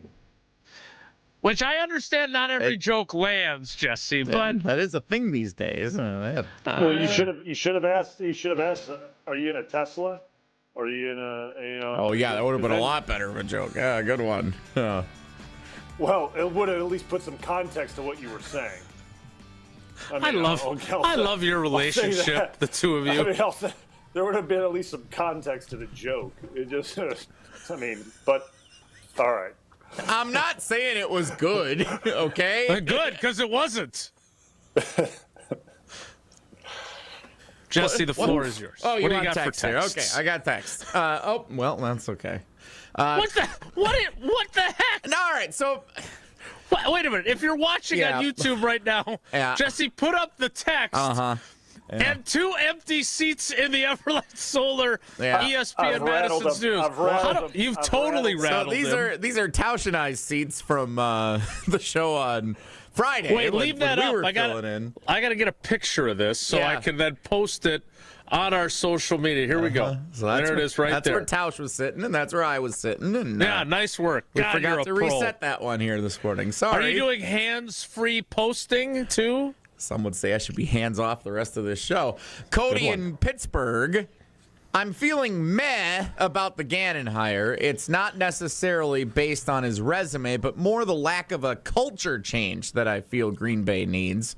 I'm looking for more biting the kneecap and dragging the opponent out to open water on defense. Gannon doesn't strike me to be that type of guy, so I wonder what will change from last season. Different name, same philosophy? Cody in Pittsburgh. Great. Now, Cody, not Colby. Thank you for your question. We appreciate your loyalty to the show. I'm going to turn this over to Brian because here's the thing that I would just ask in conjunction with that text. Why does everyone want all tough guys and they don't want smart guys? That's a great question because I think you need to have a good blend of both. Right. To be honest with you, I mean, you got to have a good blend of both and you got to be able to balance that. And, again, I don't know much about Jonathan Gannon. No one knows how he is from just a court. Everyone just sees that speech that he gave as a head coach in front of an entire room, and he's trying to address everybody, right? And people are like, I don't know how this is going to work. It's like, well, we don't really know how he is as a D coordinator. Were there any film of him? Was there any cameras in the room when he was talking to the Philly defense? Yeah, probably. I didn't see that. By the way, I did text with my buddy Darren, who covers the Cardinals, and he did say they were 3-4 all the way Obviously, a lot of sub package too. But so your point that you made early in the show is important to see how that's going to morph when he gets to Green Bay. But please continue. But we don't know how he is when it's just him in his element in a defensive room. We have no idea how that looks like. We have no idea how he interacts with these guys. We have no idea the messaging. We just don't know that. So, like, I mean, we can say maybe he doesn't strike me like that type of guy. That doesn't mean he isn't cutthroat. We don't know that. And we obviously saw some clips from this year where he gets a little hot. He punched his own guy. Yeah, he runs a little hot. Pretty fired up. If that's not dragging you out to water, because I don't know what is. I've never seen a head coach do that. I've never seen a coach do that. Campy never wound up and slugged you? No, that never happened. And Campy was about as passionate as it got. So I'm just tough guy. I'm just saying. Yeah. So like a part of me looks at Gannon as a little bit of a brainiac. A part of me looks at him that way, that he is a very intuitive, deep thinking type of coordinator, which is okay. Like, that's okay that he looks at defense maybe the way Ben Johnson looks at offense. And now you have these chess matches, or like McVay looks at offense and things like that. Like, that's okay to have those chess matches. Like, you want a guy that is maybe thinking like that way far ahead, and he's programming every situation in his brain. So, like, you have to, like, understand that we don't know how this guy's going to be. And, like, you got to at least give him some time to come in and, like, let's see, right? I mean, and again, I would have felt the same way about Raheem Morris. I would have felt the same way about who was the other candidate besides Leonhard? It was Raheem Morris. So it was Christian Parker, who got the Cowboys job, by the way, right? Yep. And Al he Harris. was and Al Harris. Yep. And Durante Jones was also in the mix. Yep. Yeah. So, like, obviously I know Al Harris, like, and he's done a great job with every stop he's gone, kind of the way he's coached the DBs and things like that. But, like, you could say the same thing about all these guys. How are they going to be? Well, I don't know how. I mean, it seems like they're energetic and they're fired up, but how do we know that they're going to be that way when they get in front of the room? You don't know. So, like, I understand the point that's being made and the change of culture, but, like, I thought people liked the Halfley culture on the defensive side of the ball. Like, I thought that was good. Players did for sure, no doubt. Yeah. Yep. So, like, I thought people liked that. So, I guess I'm just. I'm a lot of mixed messaging, I guess, from people is what I'm taking, right? Like, that's what I'm gathering here from this, is a lot of mixed messaging and it all just comes back down to, in my opinion, and maybe I'm narrow-minded on it, is they wanted Leonhard, and that's what it comes down to. Which, again, I understand everyone's feelings. I get it. Like Jason, you've been saying the whole show, like, feel your feelings and things like I get it. I understand it. But, like, you got to be willing to see past that and what this guy, Gannon, that is, what he's done in his time as a D coordinator, and be willing to see what he's got. Because obviously Matt and Goody and those guys thought very highly of him. They thought very highly of him, and it was a good fit, and they went with the hire. So that's what I'm looking at from that standpoint. We will shift gears to the Mike McCarthy conversation after Jesse tells us about how great Hard Rock Casino Rockford is, even when you think you have a bunch of winning tickets. And they turn out to not be winning tickets. Old T and I went down to Hard Rock Casino Rockford. Jason was there with us back in May and June. We put in a few tickets that we felt pretty good about for the season. It did not pan out down the home stretch, but that's okay because we still had a ton of fun. I had a ton of fun going with Barry Alvarez and Tarek Saleh and Derek Engler and hitting up the UU Noodle Bar and playing craps and all the fun things that you can do at Hard Rock Casino Rockford, featuring over 175,000 square feet of gaming and entertainment space, including more than 1,300 slot machines, 50 live table games, a sports book, and a rock shop. And we talk about the food all the time. Ew, it's so good. If you're hungry, guests can enjoy diverse dining options at the Hard Rock Cafe, Council Oak Steaks and Seafood, Bricked Italian Kitchen. I think that's the next one I'm going to hit up when we're there. The UU Noodle Bar is fantastic. Street tacos, Constant Grind, the coffee shop. It's all good. Hard Rock Casino also showcases a museum-worthy collection of more than 500 pieces of authentic music memorabilia, including items from artists like Prince, Cheap Trick, Eddie Vedder, the Blues Brothers, and Taylor Swift. Not Dolly Parton, as much as Tausch likes to tell us about Dolly Parton, wanting her to be at the Hard Rock Casino Rockford. Nothing from her there yet. Hard Rock Casino Rockford, a premier entertainment destination just off I-90 in Rockford, Illinois, less than an hour drive from the greater Madison area. Check it out, Hard Rock Casino Rockford. We'll shift gears with Brian Bulaga, our cousin sub of the day. Next, it's Wilde Tausch. This is Wilde Tausch on 94.5 ESPN, presented by Pella Windows and Doors of Wisconsin, and sponsored by American Family Insurance. An ESPN Radio Extra Point with Chris Canty. For the Baltimore Ravens, this is the right direction to go. They missed out on Mike McDonald as their head coach, and this was the next best thing, the opportunity to go out there and hire somebody that they had some familiarity with, had a pre-existing relationship with Lamar, and somebody that they know can do the job in terms of addressing the biggest glaring need from an on-field perspective with this team, which is the defense. I love it. I think this is a home run hire for the Baltimore Ravens. Now it's about making sure that you nail the offensive coordinator hire, because that's the person that's going to be in the trenches with Lamar Jackson every single day, putting together game plans in order to accentuate what he does best. Now, they had Joe Brady in for a head coaching interview. He's on the short list of people that they would like. Also a name that's been floated out there, Cliff Kingsbury. So we'll see where they end up landing with that. But I like the direction that the Baltimore Ravens are going.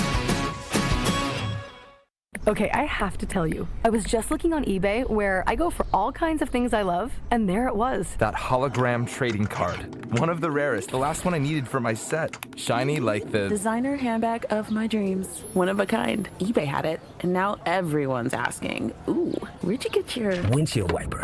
eBay has all the parts that fit my car. No more annoying, just beautiful. Millions of finds, each with a story. eBay. Things people love. My name is Whitney Allen. I am a widow. My husband Ryan died. We never thought in a million years we'd have to use life insurance. The unexpected happened. With Ethos, it is so fast and easy. It's 100% online. You can get a quote in seconds, apply in minutes, and get same-day coverage. No medical exams, and you can get up to $3 million worth of coverage through Ethos. Get your free quote at ethos.com/game. That's ETHOS.com/game. Time spent on application may vary. Online health questions required. Something exciting is happening at St. Kate the Arts Hotel. On the second floor, you'll find the Studio Kitchen and Cocktails, Milwaukee's destination for bold flavors, fresh sushi, seasonal entrees, and cocktails crafted with care. Start your day with a breakfast that fuels you, stop in for dinner that sparks conversation, or linger late into the evening with drinks designed to inspire. With flavors and drinks for every mood, the Studio is the perfect place to gather, celebrate, and connect. Be boldly social. The Studio Kitchen and Cocktails, now on the second floor at St. Kate the Arts Hotel. Ben Brust here for the Princeton Club. If you're looking for your better tomorrow, you know where to go. It's the Princeton Club. If you're looking to grow, it's also the Princeton Club, because they will cheer for you in all areas of your life. The best way to do that is to start a foundation of having a healthy body, and your growth will start from there. With the cleanest health clubs in Wisconsin, they provide everything for you to reach your goals. Join before January 31st to get the lowest rates of 2026. Make sure you join the Princeton Club for a better tomorrow. It's time for the Marquette Minute on 94.5 ESPN. Brought to you by Matrix Basements. Marquette fell on the road at Butler, 87-76, dropping the Golden Eagles to 7-14 overall and 2-8 in Big East play. Freshman Nigel James Jr. paced Marquette with 15 points and 8 assists, providing steady leadership on the floor. Long rebound, Marquette. Long pass. James is free. He'll go to the basket and stuff it with two hands. Great pass. Great look up the floor by Chase Ross. Chase Ross threw the long pass, probably 80 feet. The Golden Eagles showed balance offensively, getting 4 players into double figures and made a second-half push that trimmed the margin to 1 possession before Butler pulled away late. Marquette returns home Tuesday night at Fiserv Forum to host Creighton. This has been the Marquette Minute on 94.5 ESPN. Brought to you by Matrix Basements. Visit gomarquette.com/matrix to enter to win 4 tickets to National Marquette Day Saturday, February 7th when Marquette hosts Butler. You're listening to Wilde Tausch on 94.5 ESPN. Presented by Pella Windows and Doors of Wisconsin. Call Gina Della from Pella at 855-PELLA-WI or visit online at PellaWI.com/radio.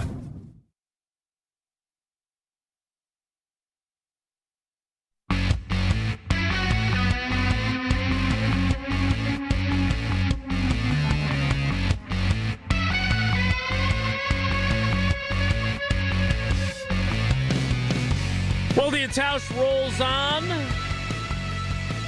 with Brian Bulaga, our cousin sub of the day. Cousin subs, we believe in better. This did not get nearly as much attention as it might have because the Packers hired a defensive coordinator, 16 hours later, felt like. Mike McCarthy is the new coach of the Pittsburgh Steelers.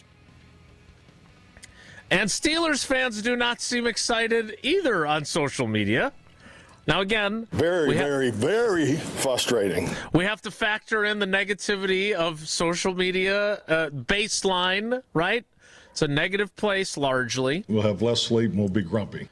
But, Brian, what was your reaction when you saw the news that your old ball coach, the man who was your coach from your rookie season through, 9 of your 10 seasons in Green Bay, is now at age 62, 63, is back in the game and coaching his hometown team?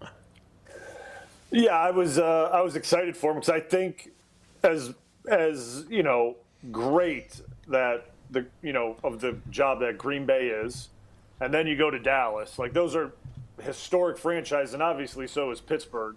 Yeah. Just 3 historic franchises that he's now beginning to coach. I think the Pittsburgh job probably was his dream job as a kid, right? When he got into the coaching ranks, being the Pittsburgh Steelers head coach is probably a dream job. He's from there. He's Pittsburgh tough. He talks about, it's not Pittsburgh. It's Pittsburgh. It's Pittsburgh. Yeah, that's it. He loves the city of Pittsburgh. It's like it's in his DNA, man. And he's all about it. And so I was happy. I was happy for him, and I'm excited for him to get that opportunity. And because he's another guy that his resume is really good, and for some reason it's like he gets other people get opportunities, and he doesn't even get mentioned. And this one, people may say it came out of the blue or what it may be, but he's got a proven track record, and it's a winning track record, right? You could say what you want when he did in Dallas. Dallas still has problems, and they can't even make the playoffs. Right. Right. So something to be said about that too. But I'm happy for him. I'm excited for him that he's back home. He gets to coach a franchise that obviously he has a lot of admiration for. There's going to be challenges for him there. We all know that. That's another roster that has a bunch of holes in it. But I'm excited for him. I'm excited for him to get another job, and I really hope he does fantastic. I really do. And by the way, he was there 5 years. They went to the playoffs 3 of those 5 years. They won the division twice. I understand he did not win enough playoff games. He was 1-3 as the Cowboys head coach in the playoffs. but it's not like they were dog crap while he was there. No. And they have all kinds of dysfunction in Big D, and he somehow navigated that. My question that I want to get into next, Brian, just because I want to go quick briefly here to get caught up, I want you to think about this. Tell me why Mike McCarthy is not viewed the same way as John Harbaugh. I don't get it. I don't understand it. I don't want it to be about the fact that he's a heavier set fellow, which is Tauscher's theory, but maybe that's part of it. We're going to talk about that coming up because I want to get Brian's reaction because you played for this guy. You know this guy. And everybody thought, oh, my God, John Harbaugh is available. Look at their resumes. Tell me the difference because I don't see it. We'll do that next after I tell you about Associated Bank with the best customer service in the industry. And you know what I love to say about them. It's not branches that make a bank local, it's roots. And their roots are deep here in Wisconsin. Plus, you get early pay from your employer up to 2 days early with your direct deposit. You get credit monitoring to make sure you're ready to make those big purchases, like when we got our Steinhoffel's furniture. And you've got fraud protection. Somebody tried to steal my identity. I don't know why anybody would want to be me, but that's fine. They had my back. They made sure all my money was secure and the girls' college funds were secure and everything else. So go to AssociatedBank.com to find out more. More with Brian Bulaga, our cousin sub of the day. It's Wilde Tausch. Wilde Tausch is presented by Pella Windows and Doors of Wisconsin. Call Gina Della from Pella at 855-PELLA-WI or visit online at PellaWI.com/radio. Stay up to date on the Green and Gold all off season. The Green and Gold Fix podcast is brought to you by Potawatomi Casino Hotel. Luxury stay, elite play, unwind in sophisticated comfort. Win big, dine, and experience the events in Milwaukee. Earth Justice is a national legal nonprofit fighting to save lives, protect our climate, and strengthen our economy through the shift to zero emissions. Visit us at earthjustice.org. Earth Justice, because the earth needs a good lawyer.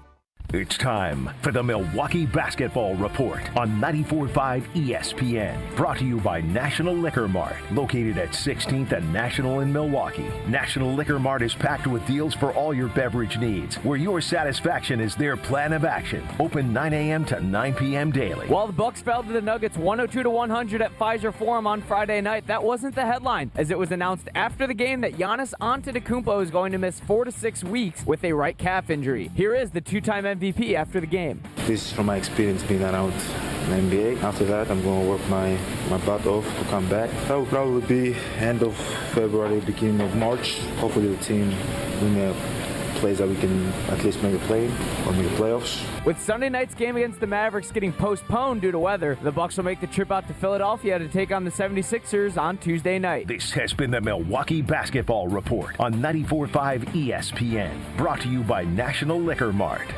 Marquette came up short at Butler, falling 87-76, dropping the Golden Eagles to 7-14 overall and 2-8 in Big East play. Freshman Nigel James Jr. was the spark for Marquette, pouring in 15 points while directing the offense with 8 assists. His energy helped fuel a second-half push that briefly pulled the Golden Eagles within a possession, but the Bulldogs regrouped late and closed it out at the line. Long rebound, Marquette. Long pass. James is free. He'll go to the basket and stuff it with 2 hands.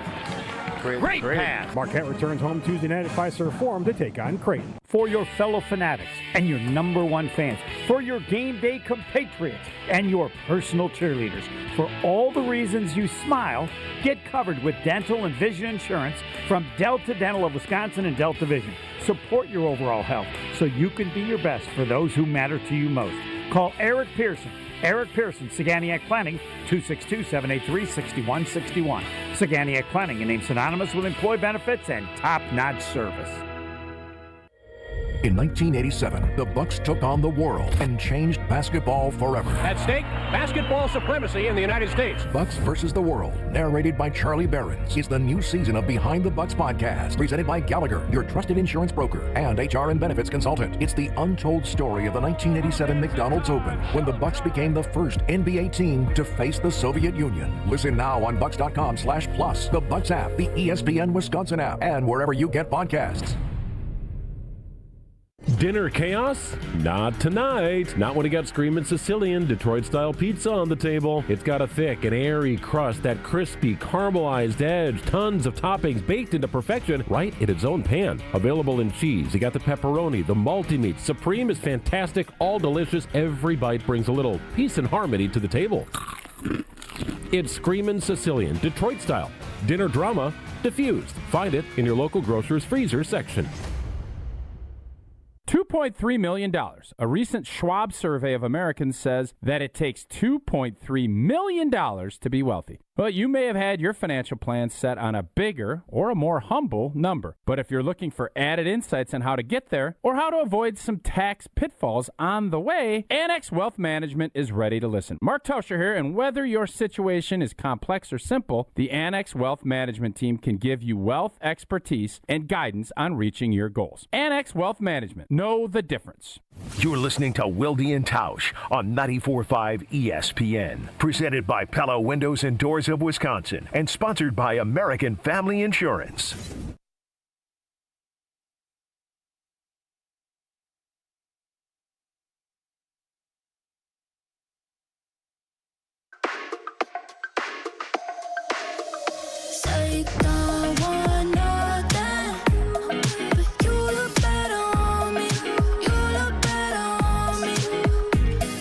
One of them is 63 years old. The other is 62. One of them has a career regular season record of 180 wins and 113 losses. The other has a career record of 174 wins, 112 losses, and 2 ties. One of them has a career playoff record of 13-11. The other has a career playoff record of 11-11. One of them won a Super Bowl. The other won a Super Bowl. One of them is John Harbaugh. The other is Mike McCarthy. And John Harbaugh's available. The Ravens fired him. Mike McCarthy. Why should I be excited about Mike McCarthy? He's a retread. Brian, help me understand. I don't get it. I really don't. I don't get it either, to be honest. I really don't understand. And my only thought, and this is my only thought, and it doesn't go to his Dallas days. It goes to the Green Bay days that we didn't win more Super Bowls with Aaron. That's it. That's the only thing that I can put my finger. That's it. And if that's what you're judging it on, okay.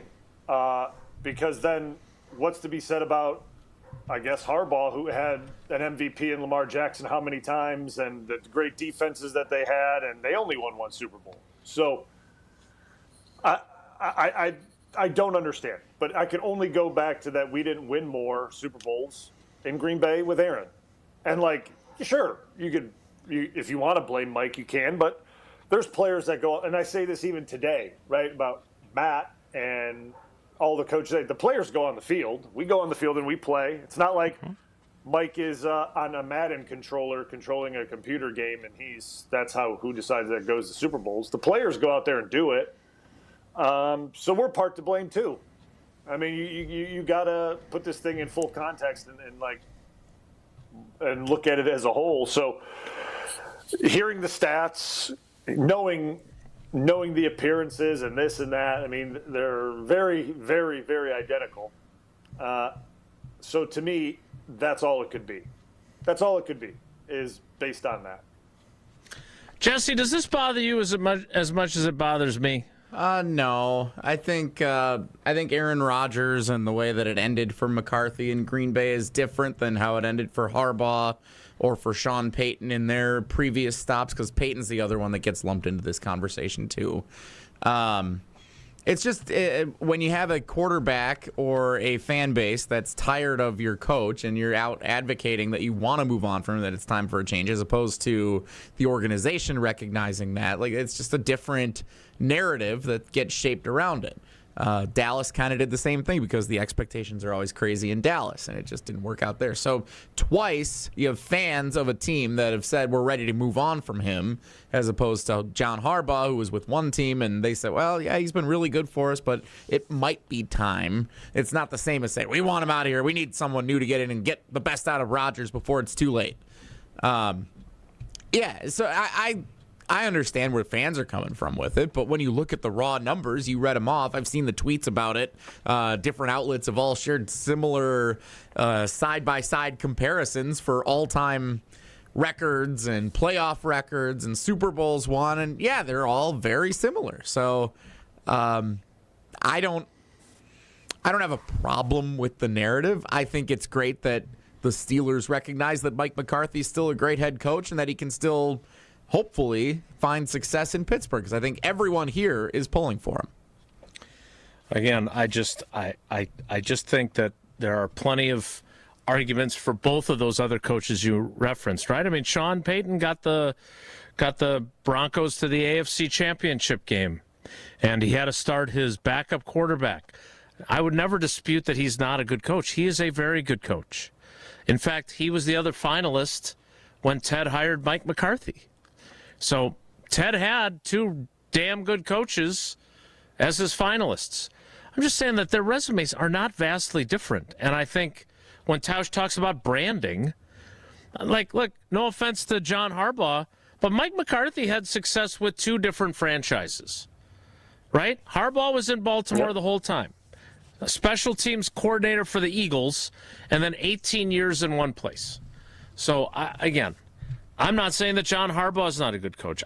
It's fascinating to me how we just view people differently when essentially their accomplishments are the same. And oh, by the way, and I say this as someone who did 4 years of radio with him, as someone who covered every second of his Packers career, with a former teammate of his on the panel, Aaron Rodgers is and was a great Pro Football Hall of Fame, unanimous first ballot Hall of Fame quarterback. He wasn't always a walk in the park. He wasn't always the easiest guy to work with. And he definitely wasn't always the easiest guy to coach. So while Mike McCarthy may have not won enough with him as his quarterback, I'm not going to swear on the radio like Rob Domofsky, but he put up with some blank from that talented quarterback as well. So let's remember that there is that is a challenge too, just as it would be a challenge of trying to win with Brett Hundley, which you also tried to do during your playing career. So again, I'm not saying that Mike McCarthy is Vince Lombardi or Bill Walsh or Bill Belichick, but he's just as good as those other two guys, and the records would indicate that. I have a question, Mr. Wilde. Do I drive hands-free? No.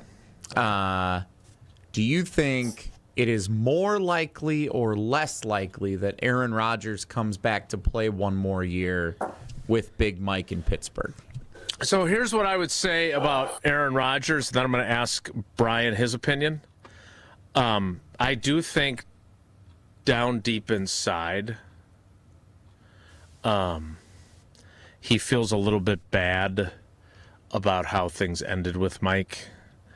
And I've not had this conversation with him, but you've seen him go kind of out of his way to maybe make amends. He's one of those guys, and Brian, I know you have people like this in your life too. They never really say they're sorry. They just like try to do nice things for you to like demonstrate that they're sorry, but they won't really say they're sorry. So do I think that maybe there's a part of him, if he thinks he can still sling it, that would like to kind of write a different ending to his story with Mike McCarthy? I want to believe that. Do you think I'm wrong to think that way? No, I don't think you're wrong. And I would say that the chances because of Mike being hired, of him coming back, are better than not, right? Like, I think if it wasn't Mike, no, I don't think he goes back to Pittsburgh. I don't think it matters who they hire, to be honest with you. I don't think he goes back. But I think hiring Mike, I think, opens the door, and chances are higher than they would have been otherwise. And but like I said before, that Pittsburgh roster has issues too, and obviously the quarterback's the main one. That's the biggest issue. If it's not Aaron, then who's it going to be? And to me, that's obviously the big question. But I would like to see it. I think it'd be a nice swan song. You know what I mean? Yeah. I think it'd be good. I think it'd be good. But Aaron won't make that decision until probably June. So we'll see. Draft a quarterback while you're waiting would be my suggestion to them. All right, the 11 o'clock hour starts. We've made up a little bit of time. We need to play trivia. We need to get Brian's thoughts because I want to get back to the defense. Jonathan Gannon is the new defensive coordinator of the Green Bay Packers. That has not formally been announced, and there has not been an introductory press conference yet. We'll see if that happens this week. But more importantly, I want to get Brian's evaluation with all the tape he watched and everything else, where this defense is, especially when you factor in the free agent departures or moving on from players that are still under contract, positions where Jonathan Gannon, if he was sitting down with Matt LaFleur during his interview, which I assume they did this, hey, what do you think of Keyshawn Nixon? Hey, what do you think of Carrington Valentine? I'm sure that they did that during that 2-day process. I'm going to ask Brian what he thinks of those guys. That will kick off the 11 o'clock hour, which will kick off in 2 minutes. It's Wilde Tausch. Don't go anywhere. Another hour of Wilde Tausch, presented by Pella Windows and Doors of Wisconsin, is coming up next on ESPN Wisconsin and the ESPN Wisconsin app.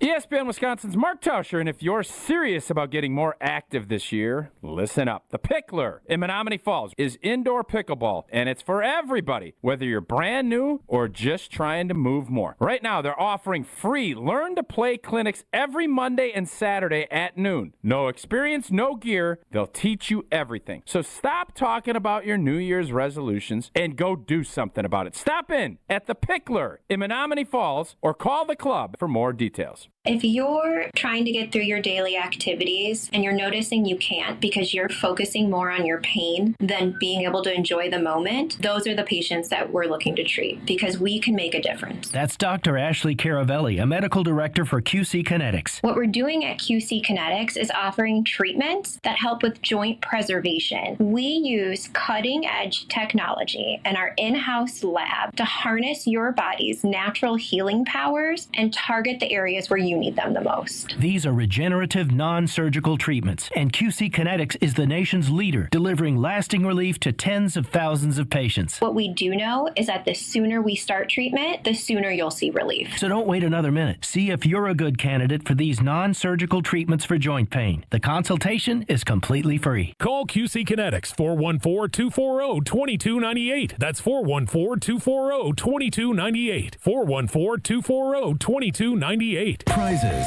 flyaways, even cash money. You want it? We've got it. Find a list of all contests and official rules by visiting ESPNWisconsinContests.com. That's ESPNWisconsinContests.com.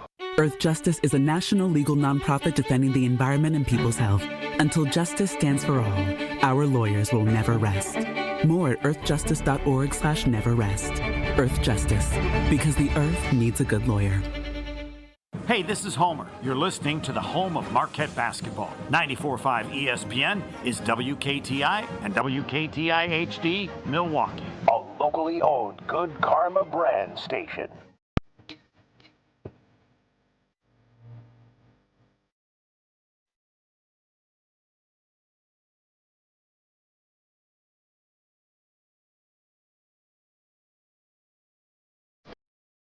The 11 o'clock hour of Wilde Tausch begins now. And it begins where I said it would. And we'll play trivia next. But Brian, I don't want to make it sound like the cupboard is bare, because it obviously isn't. You traded for Micah Blanken Parsons.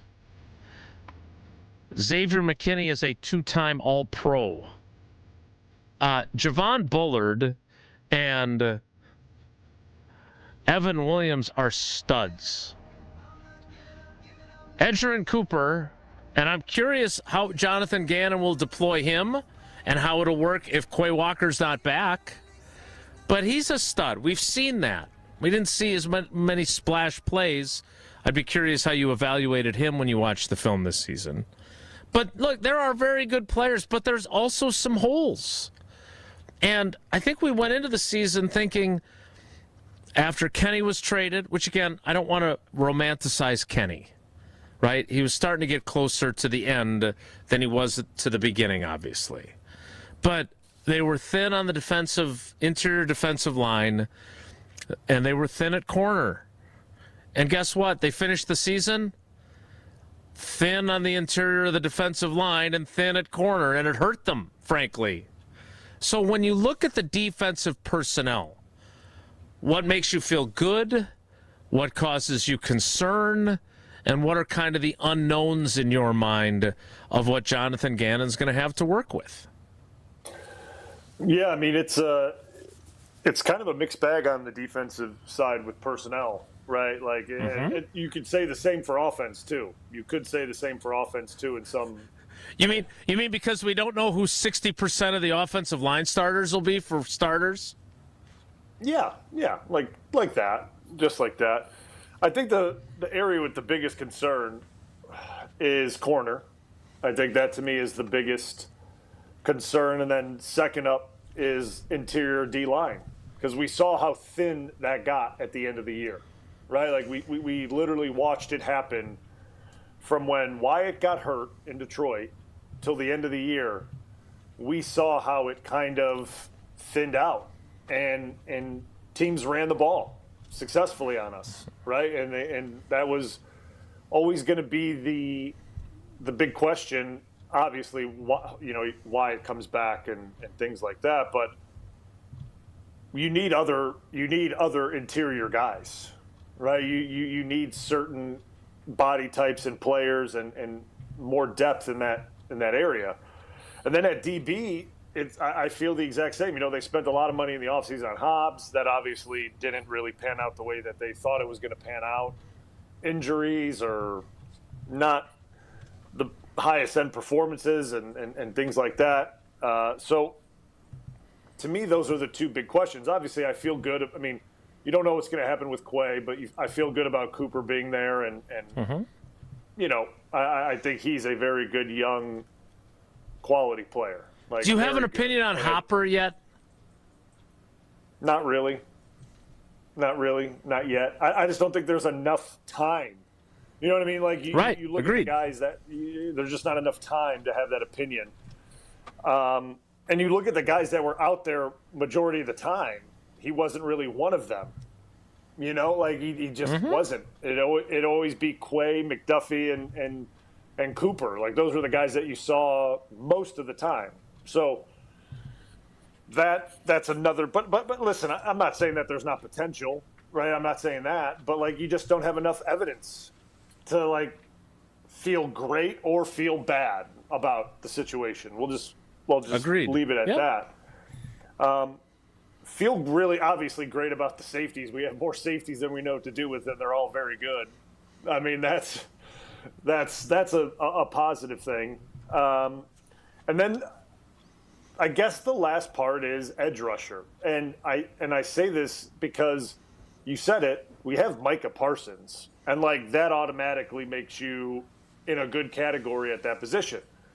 Albeit coming back from a surgery that he's going to need time. You don't know the exact return date of of him. So, like, that makes it a question.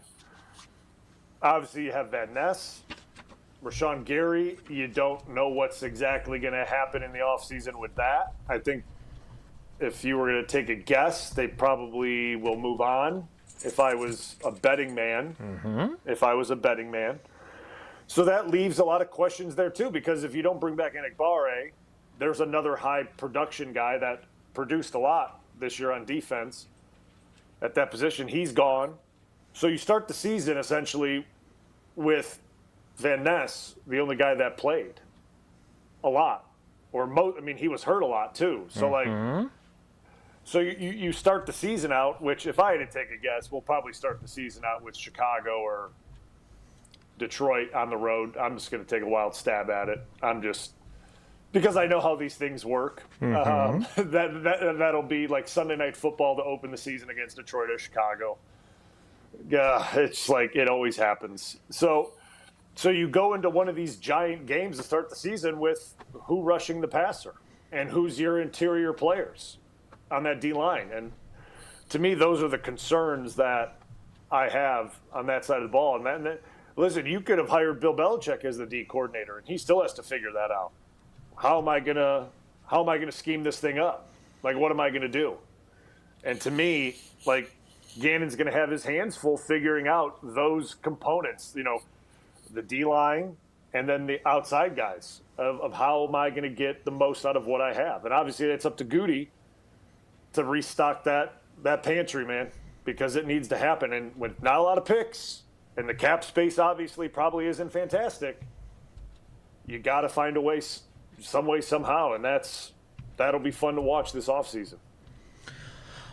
Since you brought it up, and since you are a offensive lineman at heart still, let's talk a little bit briefly about this, and I'm sure if we can twist your arm to come back on Wednesday when Tausch is here, we'll talk about it then too. But you said there's question marks on the offense personnel-wise too, right? You're going to get Tucker Kraft back. He said that he thinks it'll probably be a similar timeline for training camp as it was when he was coming back from the torn pec. Obviously, this is a more serious injury, but, start out on PUP, then start practicing, be ready for the opener like he was with the torn pec. But from a bigger picture perspective, you're probably not going to pay Romeo Doubs, but you still got a lot of wide receivers, and you've got Matthew Golden, who showed what he was capable of in the playoff game. You still have Luke Musgrave at tight end, which he's not. He did not live up to the hype to this point, that's for sure. But I'm not saying they're going to move on from Josh Jacobs, but if they somehow did, I wouldn't exactly be like completely floored by it. I'd be disappointed. I'd be maybe mildly surprised, but it wouldn't shock me. And then the offensive line. I don't know how good, and neither do you, as someone who played the position and then played elsewhere, how good Jordan Morgan's going to be at left tackle. I don't think it's a slam dunk. I think it could go either way on Aaron Banks. I don't think they're going to re-sign Sean Ryan. If they do, great, but I don't think so. And then Zach Tom, we all agree, is a fantastic player, but man, he's dealt with some stuff now the last 2 years. So you better have somebody who can step in for him. And who is that person at this point? And then Anthony Belton, we all thought, and I'm not saying we did this with you as a rookie because you were a first-round pick, but we did it with Dave Bakhtiari for sure. Well, he played well for a rookie. Okay, that's good. But once you're no longer a rookie, well, you better play better than just, he played good for a rookie. So where do you look, when you look at the offensive personnel, what do you see and what do you think? Yeah, I mean, I'm nervous about the offensive line. That's where I'm nervous about. And we'll start with Zach Tom, and as good as we think he is, he's dealt with injuries, but coming back from a patella tendon surgery, I've said this to Homer, and I've said this to as many people. I don't know much about this surgery and the rehab time on it, and I just don't know much about it, right? And I'm assuming he got it done. Because you can't go on with a torn patella tendon. I don't care who you are. There's no such thing as that, or partially torn patella tendon. So I don't know the recovery time on that. I don't know what that looks like. I don't know how you move after that. I don't know anyone that's had that surgery to compare to, right? I don't know. So that's a big question mark in my mind. Like, and I love him as a player. So, like, I'm hoping that he recovers from it great and he's healthy. But even if he does recover great and he's healthy from it, what's the timetable on that? He said 6 months. I don't know. I have no idea. I mean, right. That's so. Your area of expertise is ACL tears. Yes, that's about as far as meniscus and ACLs, and like that's like as far as I go with the knee. And then you look at the other positions. Yes, you hit the nail on the head with Belton. Yeah, you perform well as a rookie, but that can't be the standard. That can't be the standard of what it is going forward. It has to be much better going forward, in my opinion. And then the center position, completely up for grabs. No idea. Because I've as good as I think Sean Ryan did in the short span that he had to rush, get ready to go play center, and do it in the most crunch time part of the season, I don't see them paying to keep him around to play center. I just don't see it. I thought Banks got better as the season went on, as he got healthy. But I even think if you were to ask him, he would say, I need to perform way better. I would think he would say that. Like, and that's not taking a shot at anyone. That's just being dead honest. Like we all know this. This is a money business, and you've said it. You know, money. How much money you get paid is a respect level and things like that. But it also, you look at it as your performance level. The more you get paid, the more expectations are that you perform at a very high level.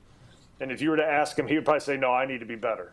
So, like, that's the next thing is, like, is he going to be able to raise his level? Obviously, stay healthy. Some of those things are out of your control when, you know, things happen. I get that. Mm-hmm. And then left tackle, it's probably going to be Jordan Morgan, but there's not enough videotape that we can watch that says that's going to be a slam dunk. We don't have that on film.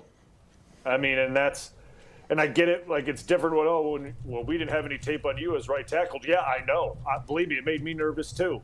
But I went out and I played. I don't know how many games. I played how many games out there my rookie year, and I got better as time went on. But I get that. But he's had multiple years now to win that job over. He didn't win the job over, and then the chances he did get out there, like the Minnesota game, didn't go well. Like, it didn't go as well. And then for how much he was bouncing around from guard to right tackle, back to guard, now out to left tackle, he hasn't had a chance to settle into a spot. So now here we go. This is probably going to be the chance he settles into left tackle. How does it go? I don't know. I hope it goes great, but we don't have anything to feel great about that it is going to go great based on tape. So a lot of questions there. And I get the tight end position. I'm not as worried about that. I'm not as concerned about the tight end position. And if they move on from Jacobs, I'm with you. I'll be disappointed because I love Josh Jacobs as a back. Everything I hear about him as a leader in the locker room, I love it. There's not much to not like about Josh Jacobs. So if they do move on, I'll be disappointed. But there's another question then that arises is who's going to carry that load in the running back position? Are you going to draft someone? You don't have in the third round, you're going to hope you find gold. Fourth round, you're going to hope you find gold. There's just a lot of questions. And starts with the O-line, and then it would go to running back if Jacobs is not back. A lot to look at as the offseason rolls on. And look, I saw Adam Stenovich is getting an interview for an offensive coordinator gig, so they could lose him. There's still some moving pieces. I know there's some fans, and I have said that it wouldn't be the worst thing to get some fresh ideas on offense either. Again, I don't know if you just bring back, you've already got Luke Getsy and Nathaniel Hackett on your staff. If you just bring them back and make one of them the offensive coordinator, if Steno gets a job elsewhere, I don't know if that changes much. But there's going to be a lot of moving pieces. And there is every offseason, obviously. but it feels like there's, especially with potential staff changes, and maybe there aren't any. That's one thing we didn't get into, Brian, is whether or not the fact that we're sitting here on Monday, January 26th, and we haven't heard anything about existing staff changes and people being dismissed or leaving, that would indicate that the status quo is more likely than not. And I know there's a lot of fans that don't feel great about that idea either. But there's a lot of things we have to wait and see what happens here. But it's going to be an interesting offseason, as it frequently is. Speaking of interesting, I'm always interested in what Jesse's conjured up for Wilde Tausch Trivia, presented by Cousins Subs and Iron Jock. Jesse, I assume it's the sports weekend recap like it is every Monday? It is an eventful sports weekend, and the things going on around the sports world, the subject of today's trivia category. Which caller would you like? Caller number 16. Caller 16 right now, 844-770-3776, 844-770-3776. Caller 16 plays trivia. Is that how many dollars you won on Prize Picks over the weekend, Jesse? Not this weekend. No, I went 3 out of 4 twice, which normally would be good if I was doing the flex play. But because we had the discounted Sam Darnold 0.5 passing yards, I went a little riskier this week. And I tried to go with the power play 4 for 4 on 2 different entries. So I was good. I had 6 out of 8 correct. But I had, because I had the power play selected, I was not a winner this weekend. But have done a lot of winning over the years with Prize Picks, as has Tausch. And no better time to get started than right now, because the big game is almost here. And it's honestly the best time of year to be watching sports. If you're looking for a way to stay locked in for every drive, every big play, you got to check out Prize Picks, where it always feels good to be right. Prize Picks, the easiest way to play daily fantasy. You can put together a lineup in under a minute. Just pick more or less on at least 2 player projections, and suddenly every snap matters a little bit more. One thing that's really cool on the new Prize Picks is the social feeds feature. You can see what other people are playing, copy lineups from winners with one click, or follow Prize Picks partners and ride along with their picks. Maybe I should do more of that because I haven't been so good lately myself. I should just follow what other people are doing. It might be better. It makes the whole experience way more fun, especially for a game like the big game coming up in a couple of weeks. And another great feature, early payouts. I should look at that too. If your lineup gets off to a fast start, you now have the option to cash out before the game even finishes. So don't miss out, especially with football winding down. Download the Prize Picks app today. Use code WI to get $50 in lineups after you play your first $5 lineup.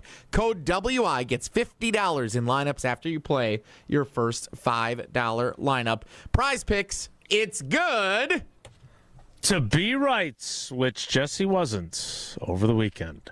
Caller 16 plays trivia next. It's Wilde Tausch.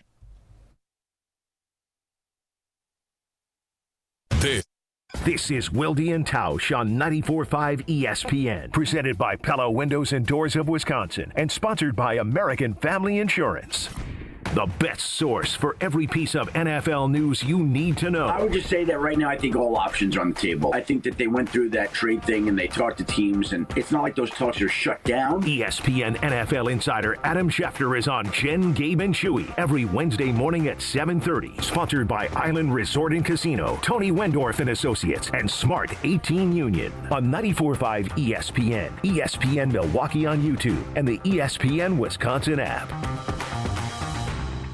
The pursuit of fair wages and top-of-the-line benefits is achieved when the right union has your back. The Sheet Metal Workers Labor Union is extremely diverse, representing Wisconsinites working HVAC, architectural metals, welding, specialty fabrication, and much more. Make great living wages with outstanding benefits, pensions, and apprenticeship programs in trained, safe working environments. The Sheet Metal Workers Union is a leading force in the revitalization of the labor movement in Wisconsin.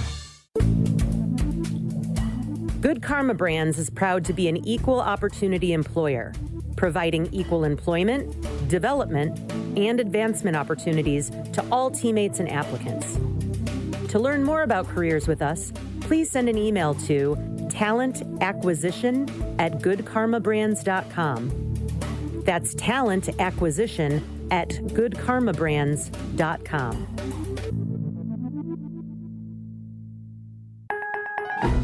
My husband's an animal in bed. Well, you know. Not in the fun way. Think warthog. With a chainsaw. Snoring and sleep apnea affect over 90 million people, and 1 out of 4 couples sleep in separate rooms. Advent can help. We've been Milwaukee's one-stop solution for nasal congestion, snoring, and sleep apnea for over 20 years.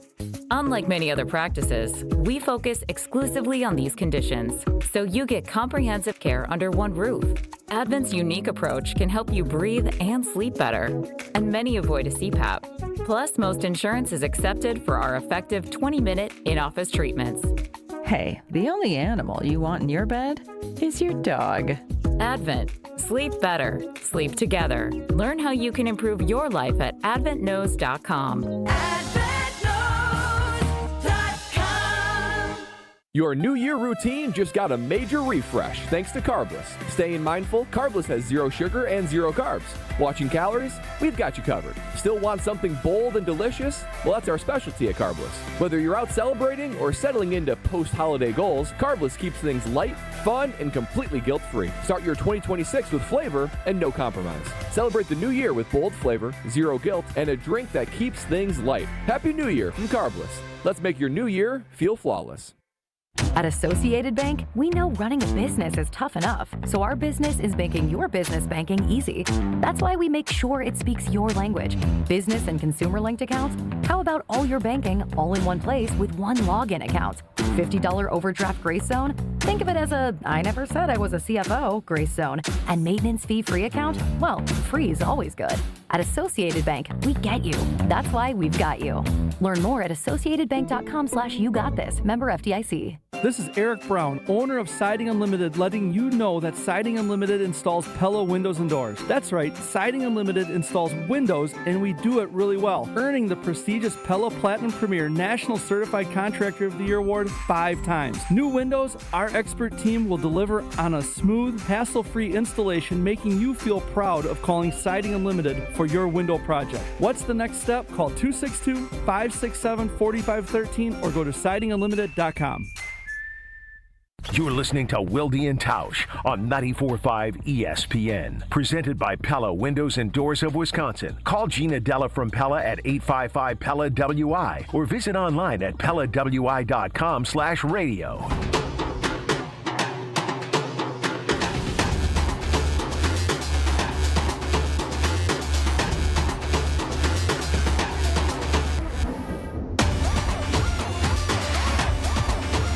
Time for trivia presented by Cousin Subs and Iron Jock. Wilde and Tausch Trivia is brought to you by Cousin Subs. Cousin Subs $10 deal meal gives you a 7.5-inch sub, bag of chips or regular fries, fountain drink, and a cookie, all for just $10. This deal is only available online or through the Cousins app. And Iron Jock, performance apparel that actually performs. No stink, just performance, and proudly Wisconsin built. Shop now at ironjock.com. You know I love it when we have a first-time contestant. And you know I also love it when we have contestants with cool names like Boomer. Now my concern, Athelstein? Is that, am I saying that correctly? Athelstein is oddly specifically where we go up north outside of Crivets. So it's not a large place. It's a Crivets suburb? It is. I don't know Boomer. He's called in a few times, but when he said he was Boomer and Athelstein, at first I thought it was like my brother-in-law calling it under a pseudonym. It's not. I don't know Boomer, but we're going up this weekend, so our paths may cross. Boomer, good morning. Welcome to the show. How you doing? Good morning. Doing great. How are you guys? I am great. I've got a buddy who grew up in Crivets, my buddy Tyler, so we love that region, not as much as Jesse does, and we wish you luck on the weekend recap trivia presented by Cousin Subs and Iron Jock. Question 1 is this, Boomer. Okay, Boomer.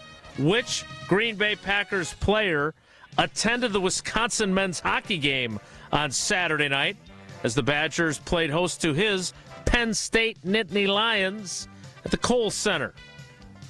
Was it Micah Parsons, Xavier McKinney, or Tyron Hat-Trick Hopper? That would be the guy with the most juice to fire up the crowd, Micah Parsons. I didn't know Tyron Hopper's nickname was Hat Trick. I learned something new today. Hat Trick Hopper. You should call him that next time you see him. Wonder if Tyron knows that that's his nickname. All right, question 2, Boomer. He gets 3 sacks in a game, he'll be Hat Trick Hopper. You're on to something there. Question 2, Boomer, is this: the Bucs game on Sunday night was postponed due to inclement weather. And I saw they donated all the food that was prepared for that game to local food banks. That was nice. Great. Yeah. That postponement prevented which opponent from being able to fly into Milwaukee for the game? Was that opponent the Memphis Grizzlies, the Denver Nuggets, or the Dallas Mavericks? I say the Memphis Grizzlies. You could say that, but you'd be wrong. The Dallas Mavericks were supposed to be the opponent. Jesse, do they make that up as a doubleheader the next time they play the Mavericks? How does that work? It sounds like they're going to... That's not how that works. They are going to try and do it, I think, after the All-Star break is what I saw. Justin Garcia, our Bucks buddy, tweeted last night.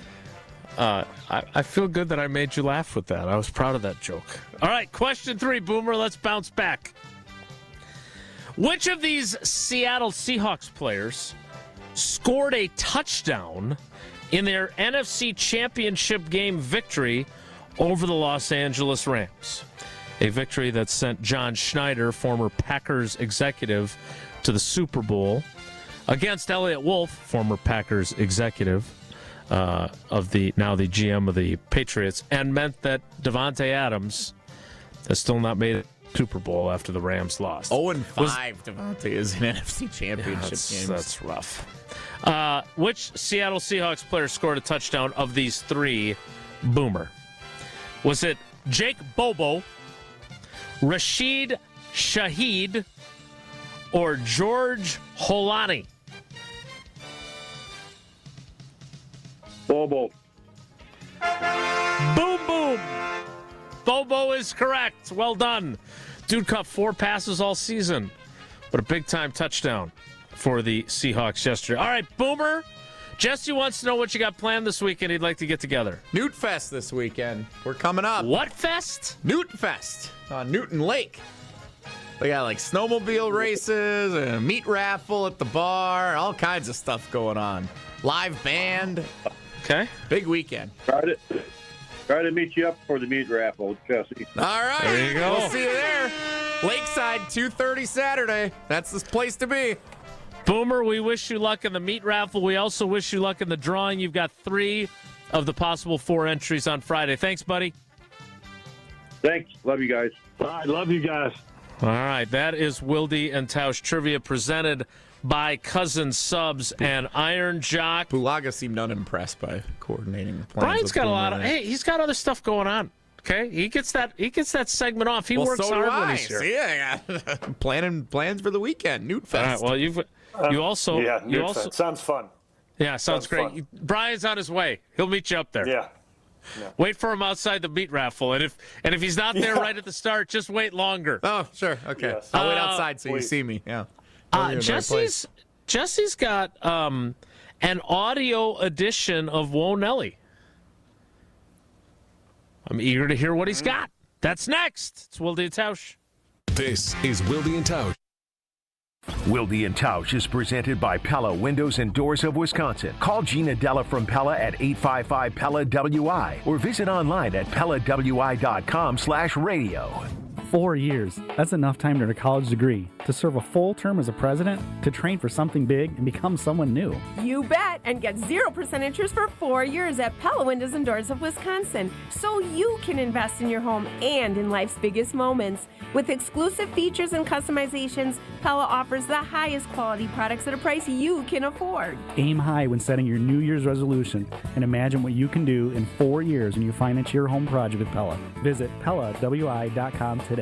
Get ready for the ultimate freestyle experience. Monster Jam Freestyle Mania, presented by Spin Master. For the first time ever, Monster Jam trucks team up with freestyle motocross bikes to deliver gravity-defying skills and thrills. See one-of-a-kind FMX bikes designed to match your favorite iconic Monster Jam trucks. Cheer on your favorite team. 2 times the freestyle action, full sand family fun. Coming to Fiserv Forum this weekend. Brought to you by Big 80 Tires. Visit monsterjam.com. Come grow with us at Glenroy. For more than 6 decades, our family-owned company has built its reputation on quality, reliability, and providing strong career opportunities in our community. As the packaging industry rapidly grows, so does Glenroy. Here, you'll find competitive wages, a clean, modern workspace, fully vested 401k, yearly bonus award, and the chance to build a manufacturing career with purpose. Apply today at glenroy.com/careers. That's GLENROY.com/careers. The UW Credit Union member Mark Tauscher here. People ask me, old T, why did you join UW Credit Union? Well, is it to keep your banking local? Is it the member first service? Great perks like early payday? Absolutely. But honestly, between us, I mean, it's Bucky. I can't say no to that face. If you love Wisconsin like I do, you just can't pay with anything else. Fandom makes us do crazy things, but this just makes sense. Become a UW Credit Union member and get your Bucky card like me. Federally insured by NCUA. Terms and conditions apply. Hungry for something fresh and delicious? Get your favorites from Cousin Subs delivered straight to your door. From our freshly baked bread and hand-sliced meats and cheeses to our famous sides, crispy golden fries, Wisconsin cheese curds, or creamy mac and cheese. Every meal made to order and ready to enjoy. Ordering is quick and easy online or through the Cousins app. Whether it's a solo lunch, family dinner, or a spread for the whole crew, let us bring it straight to you, fast and fresh. Cousin Subs. We believe in better. Hey, this is Jason Wilde from Wilde Tausch. Valentine's Day is almost here, and Racine Danish Kringles has you covered with their heart-shaped Kringle. You know my family loves Kringle from Racine Danish Kringles, and sometimes they share it with me. Racine Danish Kringles offers a heart-shaped Kringle with pink icing in raspberry, chocolate silk, cherry, and pecan flavors to send to your loved one. Order at Kringle.com or call 800-4DANISH. Racine Danish Kringles, the official pastry of ESPN Wisconsin. It's not just a treat, it's a tradition. It's time for the Milwaukee Basketball Report on 94.5 ESPN. Brought to you by National Liquor Mart, located at 16th and National in Milwaukee. National Liquor Mart is packed with deals for all your beverage needs, where your satisfaction is their plan of action. Open 9 a.m. to 9 p.m. daily. While the Bucks fell to the Nuggets 102-100 at Fiserv Forum on Friday night, that wasn't the headline, as it was announced after the game that Giannis Antetokounmpo is going to miss 4 to 6 weeks with a right calf injury. Here is the two-time MVP after the game. This is from my experience being around the NBA. After that, I'm going to work my butt off to come back. That will probably be end of February, beginning of March. Hopefully the team win plays that we can at least make a play or make the playoffs. With Sunday night's game against the Mavericks getting postponed due to weather, the Bucks will make the trip out to Philadelphia to take on the 76ers on Tuesday night. This has been the Milwaukee Basketball Report on 94.5 ESPN. Brought to you by National Liquor Mart. You're listening to Wilde Tausch on 94.5 ESPN. Presented by Pella Windows and Doors of Wisconsin and sponsored by American Family Insurance.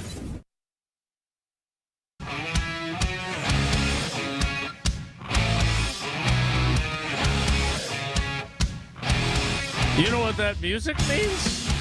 It means we don't have to pay for it. Time now for Wonelli. If the topic is good, the guys discuss. Just the other morning I had breakfast at Tracy Rocker's house. His mama brought out 15 flapjacks. He said, Mama, take back 5 of them flapjacks. I gotta stay hungry for the Crimson Tide. But if it's not, the show must go on. It's time for Wonelli on Wilde and Tausch. As the reactions began to pour in on Saturday and Sunday to Mike McCarthy being hired as the new head coach of the Pittsburgh Steelers, one of the strongest reactions that I saw was from Myron Metcalf, who has made appearances on ESPN Wisconsin. He hosts the Sunday Morning National show on ESPN Radio. I think Tausch has been on with him a few times. I think he's originally from Wisconsin, from Milwaukee. I think he's a Milwaukee guy. Yep. And he covers the Big Ten a lot for a college football writer for ESPN.com and whatnot. So he weighed in on the Mike McCarthy hire for the Pittsburgh Steelers. Eager to hear your reactions to this. He's not a guy who really adds a lot to anything. He has Dak Prescott in the prime of his career. He has a defense that is incredible. He has an offensive line that's one of the best in the leagues. And Dallas does what in the postseason? He has Aaron Rodgers when Aaron Rodgers is playing at the Manning-Brady level. I'm not saying he's Brady, but he was talked about in that sort of hierarchy. He was one of the best in the league. They win a Super Bowl, and then what happens after that? So to me, if you're going to fire Mike Tomlin or Mike Tomlin steps down because he's not getting the job done in the postseason, what can Mike McCarthy tell you that would convince you that he's going to elevate this team in the postseason when it matters most? That's not who he is. He's a regular season success story who takes the Uber home in the postseason and doesn't help your franchise win. It's a terrible move. Terrible move, says Takes Myron the Medcalf. Uber home. Yeah. That's as strong as I've heard anybody be anti-Mike McCarthy to the Pittsburgh Steelers. Since we were all sunshine and rainbow say this was such a great hire, what do you make of that commentary on the other side of the argument? I make nothing of it. Come on. I'm not sure he. Yep. I'm not sure he fully grasps. Look, they definitely did not win enough Super Bowls with Aaron Rodgers. Brian Bulaga would agree with that. But takes the Uber home in the postseason. They reached 4 NFC championship games during his tenure. Like that's not just mailing it in the postseason. And come on, Brian, I'm done with this. Yep, I'm there with you. I don't understand that. So then, I guess what does he say about Mike Tomlin? Right. What's his opinion about Mike Tomlin? What's his opinion about Harbaugh? Then give those opinions too. Make sure that you apply additional information to, who you think then should have gotten the job and why they should have gotten the job and what is their credentials to get the job. Like if you're just gonna just dump on McCarthy and say that, then at least provide who you believe is the solution and why is the solution and the credentials to back that solution. So that's really all I got to say about it. Should have hired Jim Harbaugh or John Harbaugh or Jack Harbaugh. Some Harbaugh. Any Harbaugh. On the other side, Chris Canty this morning on Unsportsmanlike on ESPN Radio, also weighing in on the McCarthy hire. I understand how you can feel like it's not a swing for the fences home run move, but you didn't need a home run move. You need a base hit. You're trying to figure out what the next quarterback is going to look like. You need somebody that can identify him. You need somebody that can develop him. It's not something that the Pittsburgh Steelers have done well, right? They got Ben Roethlisberger. They rode that till the wheels fell off and haven't been able to find anything since. Mike McCarthy will help you. If nothing else, he will help you identify and develop the next quarterback, whether he's already in the building or whether you got to acquire him. McCarthy can find him. McCarthy can get the best out of him. That's the win for you if you're a Steelers fan. Shaking your head more in agreement on that one, I see. Yeah. Hey, look, it's not a sexy hire. Mike McCarthy, and I think even Mike McCarthy would say this, is not sexy. He's not too sexy for this job. Too sexy for this job. Very, very, very frustrating. But I'll tell you this. He's going to start the building process of your program, which that organization needs a rebuild. And he will start that. And maybe some other young coach 4 years from now will benefit from it. But I don't think it's an atrocious hire, and that's regardless of how I feel about Mike. I agree. You don't need to ask my opinion. I agree. You were eager for the audio edition of Whoa Nelly. Yeah, and not I feel anymore. like you were just kind of irritated by the audio. No, it did not. That's not your fault. I don't know what you like around here anymore with Whoa Nelly. Yeah, I like it. I like the fact that it's over. That is it for Whoa Nelly. We'll wrap things up next. It's Wilde Tausch. Wilde and Tausch continues next on 94.5 ESPN, presented by Pella Windows and Doors of Wisconsin, and sponsored by American Family Insurance. All day, every day, the Carbless talk and text line is open for you. First off, there is not one team that's on the fringe that scares me. 800-990-3776. The Carbless talk and text line. This is more. Harley-Davidson is an iconic Milwaukee brand, recognized worldwide for its innovation and strength. For many years, Harley-Davidson has partnered with Junior Achievement to prepare the future workforce of our community. Together, we're ensuring young people discover the career path that's right for them. To learn more, visit wisconsin.ja.org. When a trophy is raised, it can feel like the season's over, but on the ESPN app, it never really is. Because with more than 47,000 live events, plus originals, highlights, and coverage from every corner of the sports world, there's always something to dive into. No off-season, just everything a fan needs to keep going. Always in season, get all of ESPN all in one place. Download the ESPN app on your TV or phone today. Fisco is always there for your auto body care. When accidents happen, Fisco Auto Body on Forest Home in Franklin is there when you need them. Got a broken mirror? They'll take care of it. Dented bumper? Scratch paint? Fisco Auto Body will take care of it. If there's any damage you need fixed, Fisco has you covered. Their expert workmanship is guaranteed for the life of your vehicle. So stop in for all of your auto bumps and dings. Once again, you know the line. That's Fisco.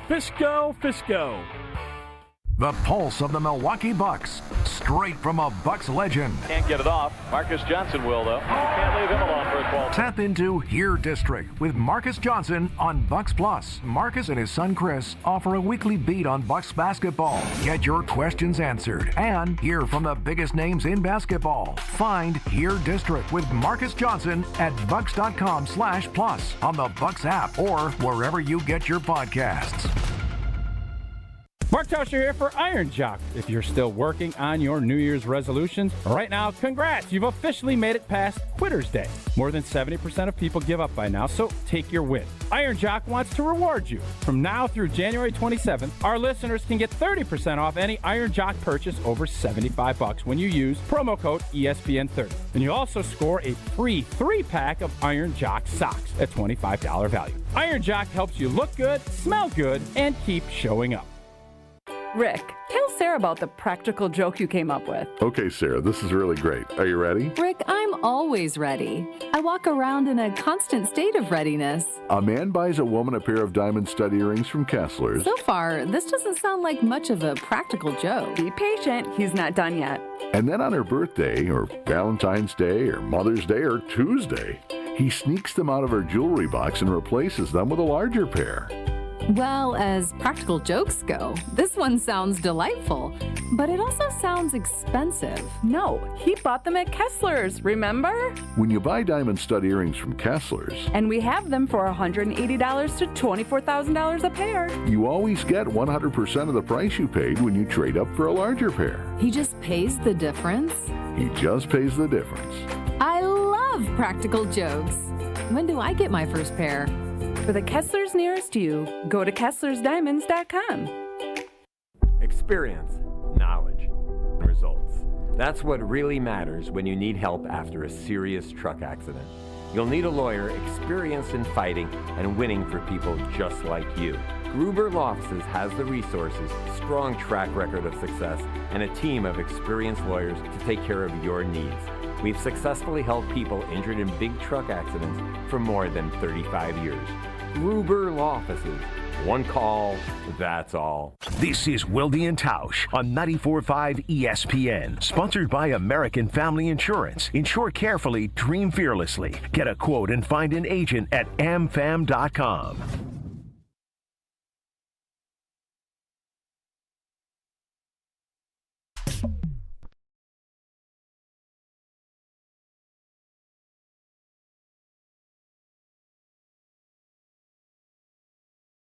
Wrapping up on Wilde Tausch with our cousin sub, Brian Bulaga. Before we say goodbye to Brian, and we'll talk to him again on Wednesday, just want to say something on a personal note.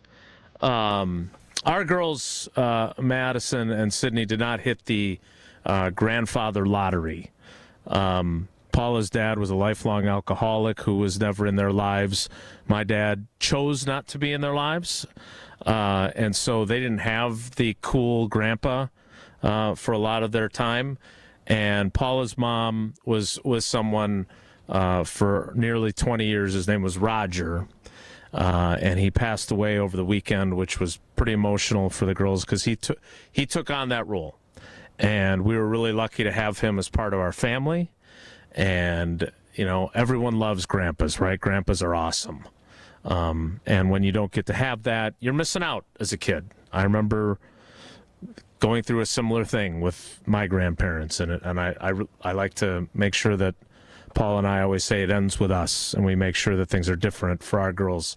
But we were really lucky to have Roger as part of their lives, and we were really thankful for him, and we're going to miss him. And I know he listened to the show. Big podcast guy, Roger was, when he was driving around his Corvette. So we thank him for the difference he made in our girls' lives, and we're going to miss him. So sounds like a guy with some style. Much more stylish than me, and Lord knows I wasn't able to drive a stick, so I never got to take it for a spin. So thank you for the opportunity to say that. I did want to say it. Brian, I got to say this to you. We are so lucky to have you on our team, man. And anytime Tausch is out, you always step in if you possibly can, and we're always smarter for it. You're the best, buddy. Thanks a lot. Thanks for filling in today.